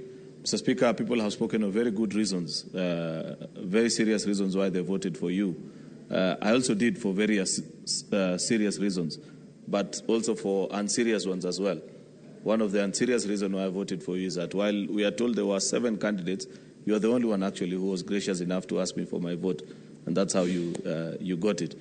I congratulate you. I know you're a man of great honor and distinction. I celebrate your achievement today because I know you have traveled a long journey, both in your personal life and professionally as an advocate. I had time to go through your curriculum vitae that you shared with us, and I realized that Senate indeed has got a man worthy of honor and deserving of the prize that you have secured for yourself and the people that support you. Mr. Speaker, I know that quickly we will dust off from the campaign mood, know that elections and the honeymoon is now over. We have a lot of work that is ahead of us. As a Senate, we must remember our primary call and our duty as a House. I want to assure you, Mr. Speaker, that much as we celebrate, much as we hear of the good vibes about cooperation between both houses of Parliament, I will quickly warn you that it's not the first time that we have heard of such stories before. So much as we are hopeful, we will remain to be vigilant. If at any time there might be anybody who wants to threaten the course of devolution and reverse the gains that we have made as a country, you will be called upon to duty, Mr. Speaker. In fact, I will quickly add, Mr. Speaker, that sometimes there will be difficult days when that chair will be extremely hot. I assure you that as your senators and as members who serve with you in this House, we will stand by you if you do the right thing, Mr. Speaker, and if you protect and stand with devolution. I say the same to our good friend, your deputy, Senator Murungi, who has done also well, served in the lower house for 2 terms, and has now joined us in this House, Mr. Speaker.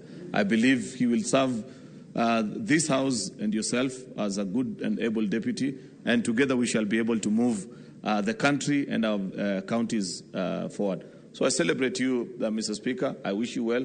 I know we will work together. Just to make a comment, because I've had members speak of a composition of the Parliamentary Service Commission. Up to this particular point, I still serve, because much as a previous Parliament came to a lapse, as commissioners in the Parliamentary Service Commission, our term ends when a new one is inaugurated. I would wish to add my voice of approval to the motion that has been introduced by our colleague, Senator Okiya Omtata, that indeed it is true, and Senate, unlike in the previous 2 parliaments, deserves to have 4 slots, just our colleagues in the National Assembly, much as the chair is appointed by edicts of the Constitution on many occasions, and I say this with tremendous respect to the immediate former chair, former Speaker of the National Assembly, that on many occasions when issues are placed before Parliamentary Service Commission, on 99% of the time, despite being the chair of both one unitary Parliamentary Service Commission, you will find them voting with the National Assembly. Therefore, I agree with my colleagues who continue to demand that being the case, then you better be even in terms of the numbers of representation in that commission, so that you have 4 members from the Senate and 4 from the National Assembly, so that when you get that particular opportunity, I believe we shall take that chance, Mr. Speaker. Finally, Mr. Speaker, I must make a comment also about democracy. You know, the edicts of democracy are such that the minority have their say, but majority must be allowed to have their way. It's unfortunate, Mr. Speaker, that in this country we have people who have set a culture of never accepting any electoral process and the results. When they see that their numbers are not adding up, then they must find a way to murky and muddy the process. If it's not demanding for servers to be open, it's in walkouts in Parliament. That is a culture that we need to banish and be honorable people. Speak Make your vote. If you're defeated, accept with grace. We want to see for once that people shall compete, and after the competition, you will shake the hands of the winner and say, you did better than me this time, I wish you well. It's a culture that is badly wanting in our politics, Mr. Speaker, and I hope we can have it soon. Thank you very much, Mr. Speaker. Senator Mrango of Kirinyaga.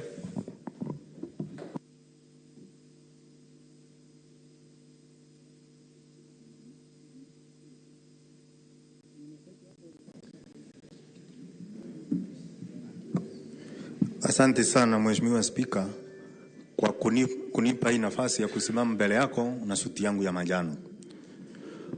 Mheshimiwa Spika, ukiniruhusu kwa niaba ya watu wote wa Kirinyaga, ningetaka nikupongeze kwa kuchaguliwa leo kama Speaker wa Senate. Pia ningependa kumpongeza ndugu yangu Kadhuri na maseneta wote ambao waliochaguliwa kuwa seneta katika bunge hili la kitaifa. Sitaongea mengi sana kwa leo kwa sababu hotuba tutafanya maalum, tutapewa nafasi, na kama venye Waswahili wanasema kuku mgeni akosi kamba mguuni, ningeomba nafasi nikae na suti yangu ya manjano, nitaongea siku hiyo ikifika. Asante sana Mheshimiwa Speaker. Thank you. The Senator for Kiambu.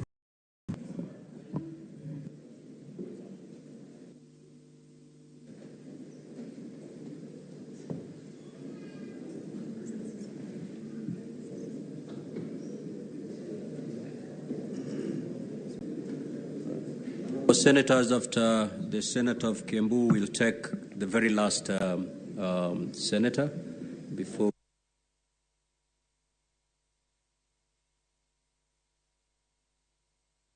A senator for Kiambu, the senator that almost never be, but by grace of God and courtesy of about 579,000 votes of Kiambu people, I'm here, and I thank God.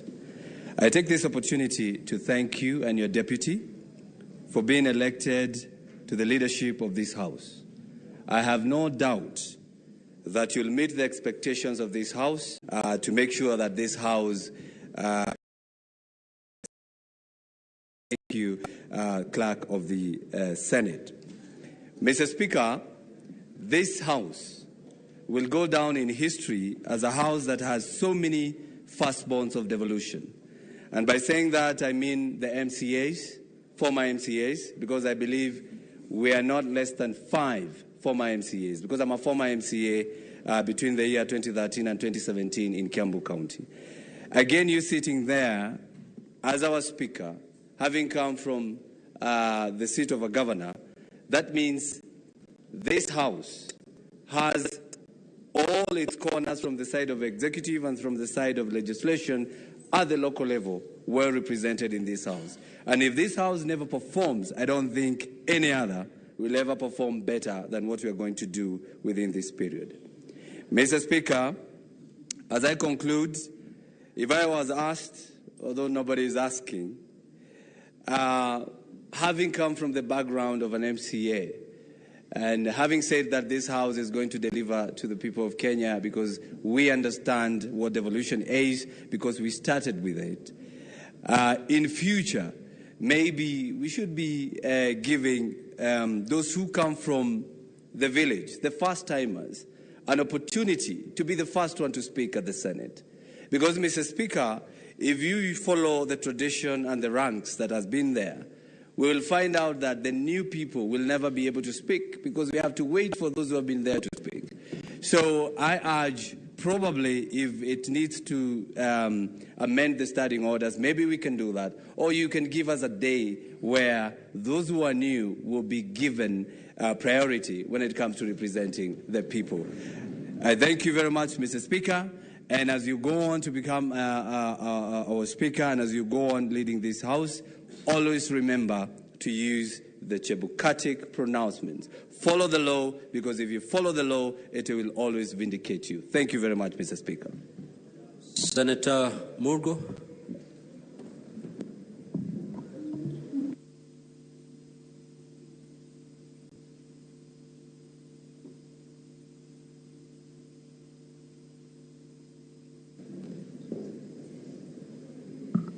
Thank you very much, Mr. Speaker, for having your eye on the other end of Kenya, from your end to the other end. So I congratulate you for being elected Speaker of this House and a Deputy. And also I congratulate my colleagues for being elected senators to be in this House together. I also thank God for the opportunity to have you as my Speaker because you wrapped me nicely in two ways. One is the fact that you have served as a governor in a county that is same as mine, may be marginalized and kind of not developed as compared to the others. And therefore, when I talk about West Pokot and those regions like that, I have a speaker that understands where I come from. And then secondly is the fact that you come from and have served a marginalized area such as West Pokot in education, development, and so forth, so that when we talk about devolution, that should reach out to areas such as Kilifi, West Pokot, and the others, you feel with us and you understand us. And then finally, my point is also about the level of the House, upper house and lower house. We were tasked in the 10th Parliament when I was a commissioner to go all over the world and see what is the position of an upper house and so on. So we went to America, we went to Germany and many other places. And so I hope that in your time as a speaker and your counterpart, brother in the other house, you will bring this house to a level that it will be in its position and place as the upper house. Thank you very much, and God bless you. Thank you. Senator of Muranga.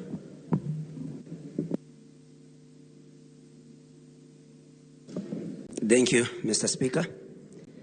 I also want to take this opportunity to congratulate you and your deputy on being elected today. In fact, you got 100% because the votes cast were 46, and you got all of them.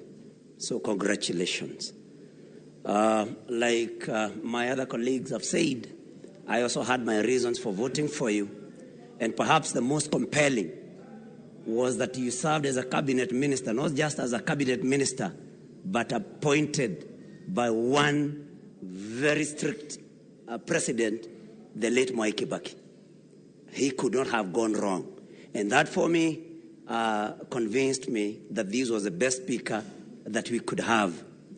Number two, because Senate is, the major business of the Senate is maybe to oversee and look at devolution. Having practiced devolution as a governor for 10 years, I knew that we could not have gone wrong in electing you. And so, congratulations once again. And I knew that the supremacy battles that have been there between this House and the National Assembly under your watch and guidance are because you have also promised that you are going to work with your other colleague on the other side.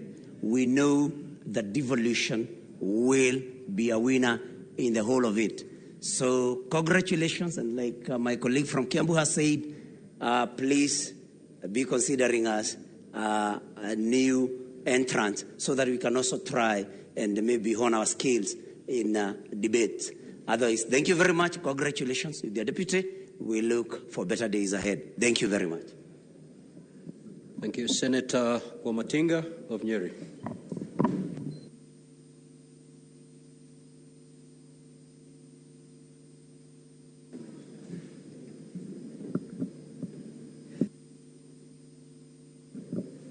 Thank you very much, Mr. Speaker, sir. Mine is also to congratulate you for being elected to the position of the Speaker of the Senate, together with your able deputy. Mine, I would also say I had various reasons for voting for you. One of them is the fact that you got into leadership at a very tender age. Someone nurtured you, someone believed in you.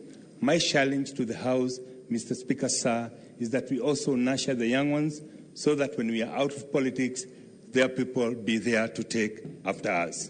Mr. Speaker, sir, I would also want to take this opportunity to say this is an election of firsts. One, you being from the coast region, you being from a governor, you understand best devolution, and I know that you will be standing for the senators because you understand what it takes to be a senator because you've been a governor. Lastly, I would want also to echo the same sentiments of the newcomers. Kindly consider us. We might be new in the House, but we have brilliant ideas. Having come from diverse fields, we have a lot that we can offer in this House. Thank you, Mr. Speaker, sir. Senator Sigeo Bomet.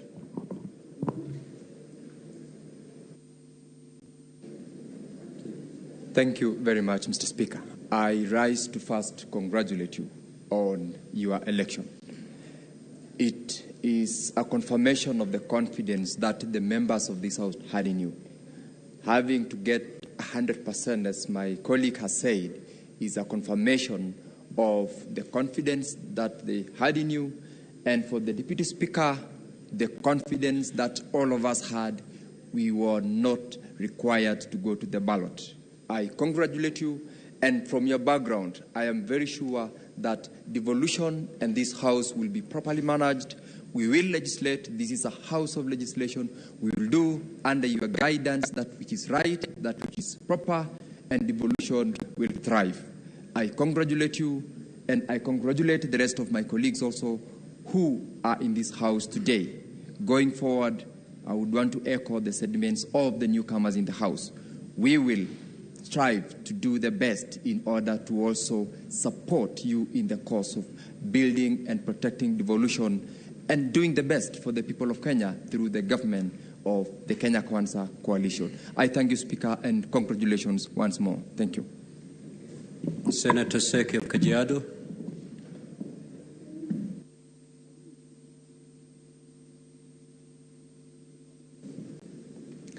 Thank you, Mr. Speaker, sir. I want to take this opportunity to congratulate you for being appointed as the Speaker of the Senate, together with the Deputy Speaker. On behalf of the people of Kajiado and myself, I want really to appreciate and thank God for this enormous election that has taken place this morning or this afternoon. And I want to say that being a very experienced leader of this country, after looking into your CV and going through the CV that has been found to be almost, you've been in every area or even every position in this country. We really believe in you, and we believe that you're going to make a very big impact to this House. And I want to say that, God willing, we are looking forward to see you taking note to all these points that you have taken up this afternoon, together with my colleagues, and more importantly, the issue of the oversight fund, which we really need to go down to see what is happening in the counties, because it's part of what we really want to see performance in our counties. So thank you so much. I really want to appreciate you and appreciate the entire House. And I can also see that soon we will have a very strong opposition, and I want to tell them to be ready, because we are going to drive this country well. Thank you so much. Senator Alan of Trans Nzoia County.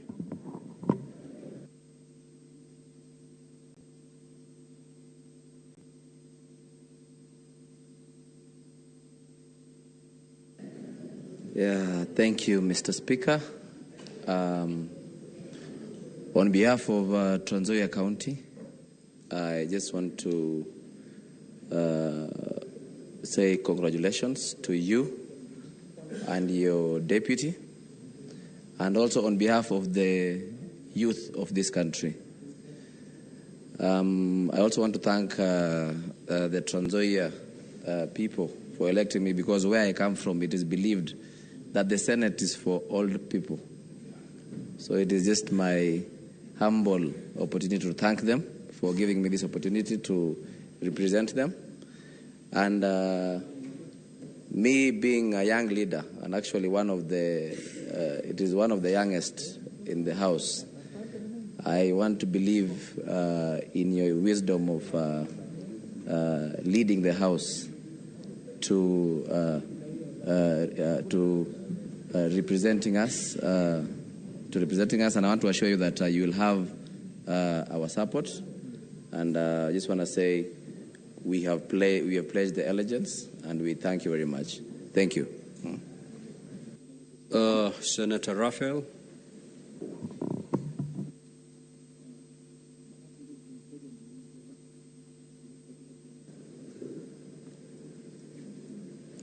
Thank you, Mr. Speaker.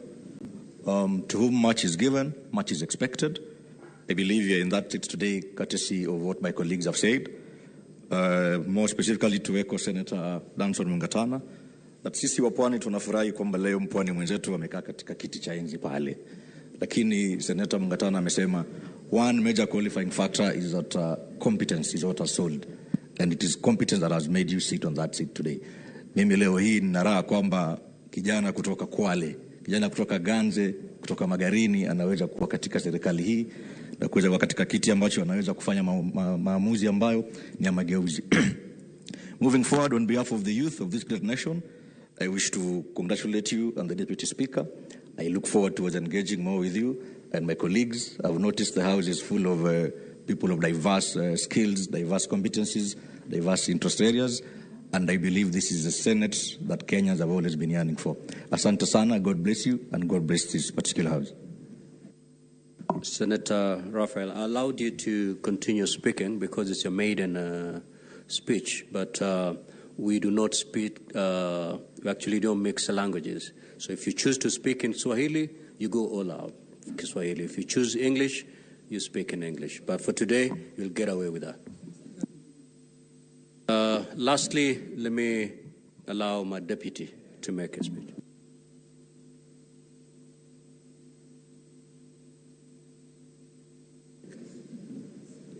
Thank you, Honorable Speaker, for giving me this opportunity to give my maiden speech as a Deputy Speaker of this House, and also to give my acceptance speech. Mr. Speaker, I want first to really congratulate you on your election as our Speaker of this noble House. And Mr. Speaker, your election and my election, actually we have won in first round. Actually, it's like we won an Indian, because of the 46 ballots that were cast, all the 46 came to your side. And therefore, both of us, it seems, we were elected and opposed. And Mr. Speaker, this is a challenge to us, because when you are elected overwhelmingly, people have a lot of expectations in you. That trust they have in us, we must really work for them. And I know your competence, Mr. Speaker. Personally, I will really support you to run the affairs of this House. My loyalty to you will be undivided, so that we can deliver to these honorable senators. I want to thank to the votes. They were elected to elect me as the Deputy Speaker. So even though they did not cast their vote, I really want to thank them for really having that trust in me as the Deputy Speaker. Honorable Speaker, there is one person who I feel indebted to, the party leader of our coalition, the President of this Republic. You know, the trust that the party leader has on me, at least to give me an opportunity to serve this House, Mr. Speaker. I come from a region which actually maybe I'm the first deputy speaker since creation. And I really want to thank the President for giving us that opportunity as Meru community. So on behalf of the Meru community, I want to really thank him for giving us that opportunity to serve in this House. Of course, this is the arm of government, to serve in his government. Mr. Speaker, I have a family which has really been with me for the last 3 days, praying for me, many supporters, many friends. Some are also in this town, just coming to see whether we'll be able to get this opportunity. So I really want to thank them also for that opportunity, including my wife, who is actually on the left side of this house, the public gallery. I really want to thank her, Janet Kaduri, for that support that you have given me since I started my journey, political journey in 2013. Mr. Speaker, I want to confirm and to really tell this House that I will be committed to the oath that I took this afternoon. And through you and the office of the clerk, we will be able to serve this House diligently. As Honorable Senator Mwanda Gataya mentioned, I'm one person who is, people say I'm humble maybe because I cannot praise myself. And I can see my character traits and yours are almost similar. So members should be very confident that we'll be able to serve them with a lot of humility, because they are bosses actually. We are your servants. We'll be able to serve you without actually taking sides. And also I want to really sympathize with our brothers and to tell them from today, let us work together to deliver to Kenyans. Maybe the voting could not go their way, but maybe from the next time you call us back to this House, let us work together on both sides. Let us work seamlessly so that we can be able to support our people. Mr. Speaker, I don't want to talk much today because we'll get other opportunities, but let me assure you that I will be loyal to you so that we can be able to deliver these to these honorable senators. Thank you very much, Honorable Speaker, and may God bless you as you serve this House for the next 5 years. Thank you very much. Honorable Senators, we have come to the conclusion of business appearing on today's order paper. Standing Order number 24-1 provides that the President shall address the opening of each newly elected Parliament. Consequently, the date of the opening of Parliament shall be determined after consultations between the two Speakers of Parliament and the Presidency. There being no other business, the Senate now stands adjourned until such date as shall be notified as the date set for the opening of Parliament. Thank you. We may now proceed for the reception accompanied by your guests and relatives.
kata simu tupo site.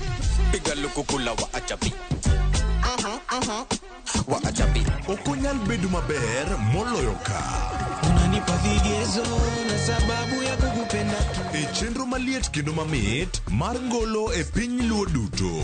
Watmana di mamiyo aparo nyabama nyote kotiendo. Tudri kodwa mondo iwinj thum maliet. Chekifala mekana mezubana na chekia kisubari mambaru mekana meja. Miel manyasani kod neno jothumbe mihero. Riuri kod jota chenro Lind Ramogi kod DJ Kolo e thum Dagmor. Geso ka ngeso Sabich Otieno. Mana e Ramogi TV.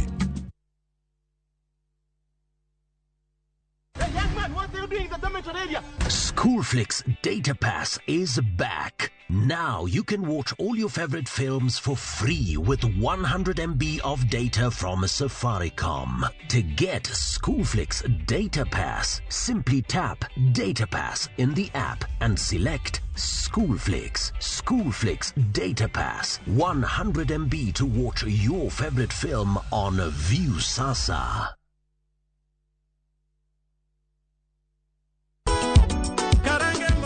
Gima wan go gadier ni wang'eyo en thum, to ok thum athuma, thum mamit sidang.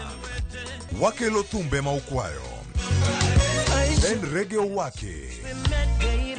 Wawinjo mine mogwedhi gi duol mamit. Waparo nu chien gi thumbe machon muero. Wadonjo kod sukus e sama chon. Kitai kod DJ Vic, mana e ngoma owake. Pile pile, kik bai kata matin.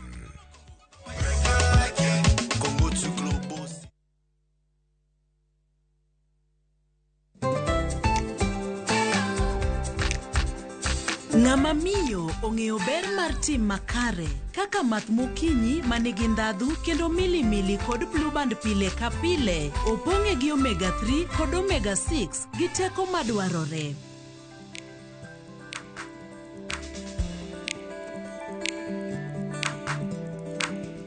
Math mokinyi gi blue band, dongruok mag-gi makare pile ka pile.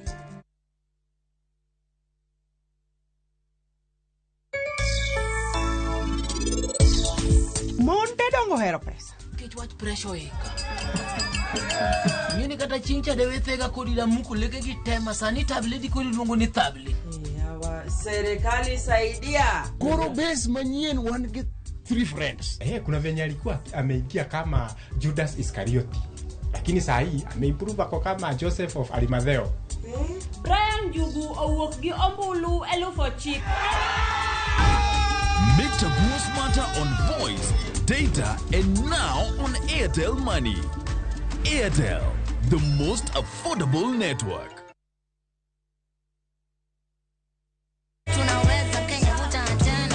Waduogo kendo waikonu chenro maber moloyo. En ngolo nyadiriyo, miel nyadiriyo, kod mor nyadiriyo. Yud magi te chenro mopogore opogore. Thum Dagmor, ngeso ka ngeso, sang'wen otieno. Tiedero, ngeso ka ngeso, sapaga chelo dhiambo. Ngoma owake, wuok tich nyaka tich abich, saparo dhiambo. Ramogi Night, tich abich ka tich abich, sang'wen otieno. Magi duto, mana Ramogi TV.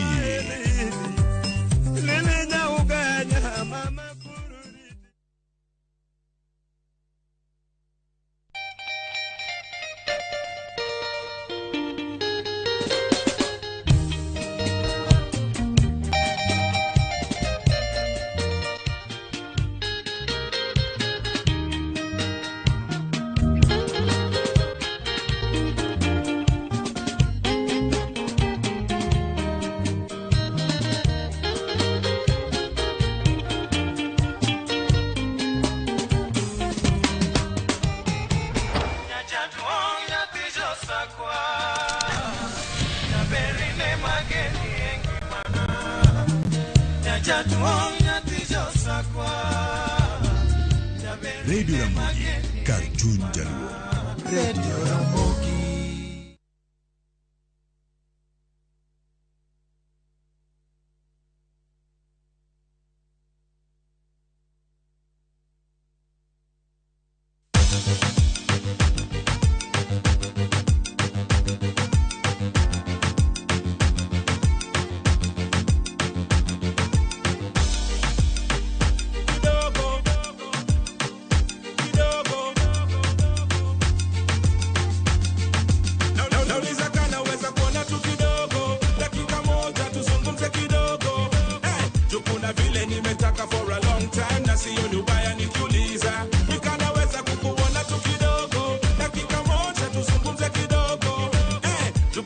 vile nimetaka for a long time, na sioni ubaya nikiuliza. Siwezi tena jizuia, heri nikueleze nini kinanivutia. Ingawa kuna wengi wanakutamani, lakini hata moja we hujakubali. Ndio maana mina jaribu ili uelewe ya kwamba mitofauti siwezi fananishwa. Tuwale nia yao ni wakupate lady, ndio kesho wajisifu mbele watu wengi. Mina nataka tuzungumze, usijiharakishe, milele na tusiwaitengana. Lakini baby kwanza, nauliza kana weza kuona tu kidogo, dakika moja tuzungumze kidogo. Jukuna vile nimetaka for a long time, na sioni ubaya nikiuliza. Nikanaweza kukuona tu kidogo, dakika moja tuzungumze kidogo. Jukuna vile nimetaka for a long time, na sioni ubaya nikiuliza. Usinione mina tabasamu udani na kutania, yote ni kweli tu mami nimekuzimia. Mimi niko radhi niwe nawe hadi mwisho, sitokuacha hoi. Baby nikueleze vile ndani navyohisi, ili unieleze kama sitwaweza ishi. Amini usiamini mimi naweza kuonyesha jinsi twaweza kuwa tukiwa pamoja. Nauliza kana weza kuona tu kidogo, dakika moja tuzungumze kidogo. Jukuna vile nimetaka for a long time, na sioni ubaya nikiuliza. Nikanaweza kukuona tu kidogo, dakika moja tuzungumze kidogo. Jukuna vile nimetaka for a long time, na sioni ubaya nikiuliza. Siwezi tena jizuia, heri nikueleze nini kinanivutia. Ingawa kuna wengi wanakutamani, lakini hata moja we hujakubali. Ndio maana mina jaribu ili uelewe ya kwamba mitofauti siwezi fananishwa. Tuwale nia yao ni wakupate lady, ndio kesho wajisifu mbele watu wengi. Mina nataka tuzungumze, usijiharakishe, milele na tusiwaitengana. Lakini baby kwanza, nauliza kana weza kuona tu kidogo, dakika moja tuzungumze kidogo. Jukuna vile nimetaka for a long time, na sioni ubaya nikiuliza. Nikanaweza kukuona tu kidogo, dakika moja tuzungumze kidogo. Jukuna vile nimetaka for a long time, na sioni ubaya nikiuliza. Kidogo, kidogo. Jukuna vile nimetaka for a long time, na sioni ubaya nikiuliza. Kidogo, kidogo. Jukuna vile nimetaka for a long time, na sioni ubaya nikiuliza. Kidogo. Yeah, you know even the beast falls in love sometime.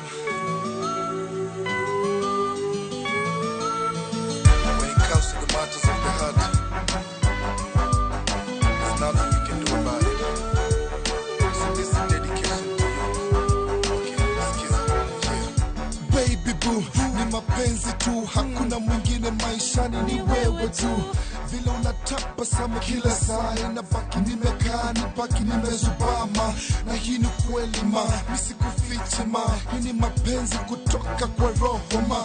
Ningependa kueleza jinsi umenifanya nikakupenda, ndo ninasema you're my only strength, you're my only weakness. You're the kind of girl I want to be seen with. Niwe wako wa milele, tupendane mpaka mwisho, tukae na tupendane. Cause I wanna spend the rest of my life with. Nataka tuwe na family, I mean. Nataka tuishi nawe pamoja, grow all together forever and ever. I wanna spend the rest of my life with you.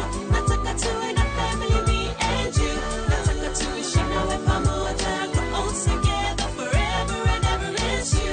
I wanna spend the rest of my life with you. Nataka tuwe na family, me and you. Nataka tuishi nawe pamoja, grow all together forever and ever. It's you. Kati ya si mimi na wewe, na ni wewe tu, wewe mwenyewe. Hamna mwingine anafanya ni kreki, hamna mwingine ananiita baby, hamna mwingine maishani mwangu, kwa roho yangu. I promise I'll always be a baby. So let me explain to you loud and clear, cause I love you baby, and that's why I'm here. Nitafanya everything to make sure you're happy. Nikupe moyo wangu, nikupe some good loving, nikupende venye ulivyo na roho safi, na nihakikishe pendo letu liko wazi. Cause I wanna spend the rest of my life with. Nataka tuwe na family, I mean.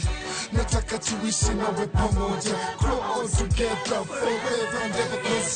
I wanna spend the rest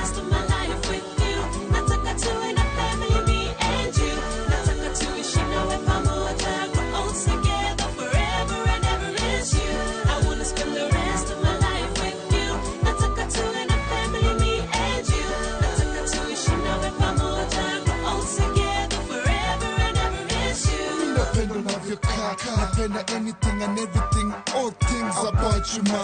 Mi napenda yo tattoo ya flower, mi napenda smile yako ya power, mi napenda unavotembea visawa, mi nakupenda tu na tena sana, mi nakupenda tu na tena sana, na tena, na tena, na tena, cause it's, I wanna spend the rest of my life with, nataka tuwe na family and nataka tuishi nawe pamoja, grow all together, forever and ever. I wanna spend the rest of my life with you. Nataka tuwe na family, me and you. Nataka tuishi nawe pamoja, grow old together forever and ever. It's you. I wanna spend the rest of my life with you. Nataka tuwe na family, me and you. Nataka tuishi nawe pamoja, grow old together forever and ever. It's you. Yeah. It's your boy Big Ben and Sana Paytande, bringing you closer and closer with you. It's a Homeboys production. Yes.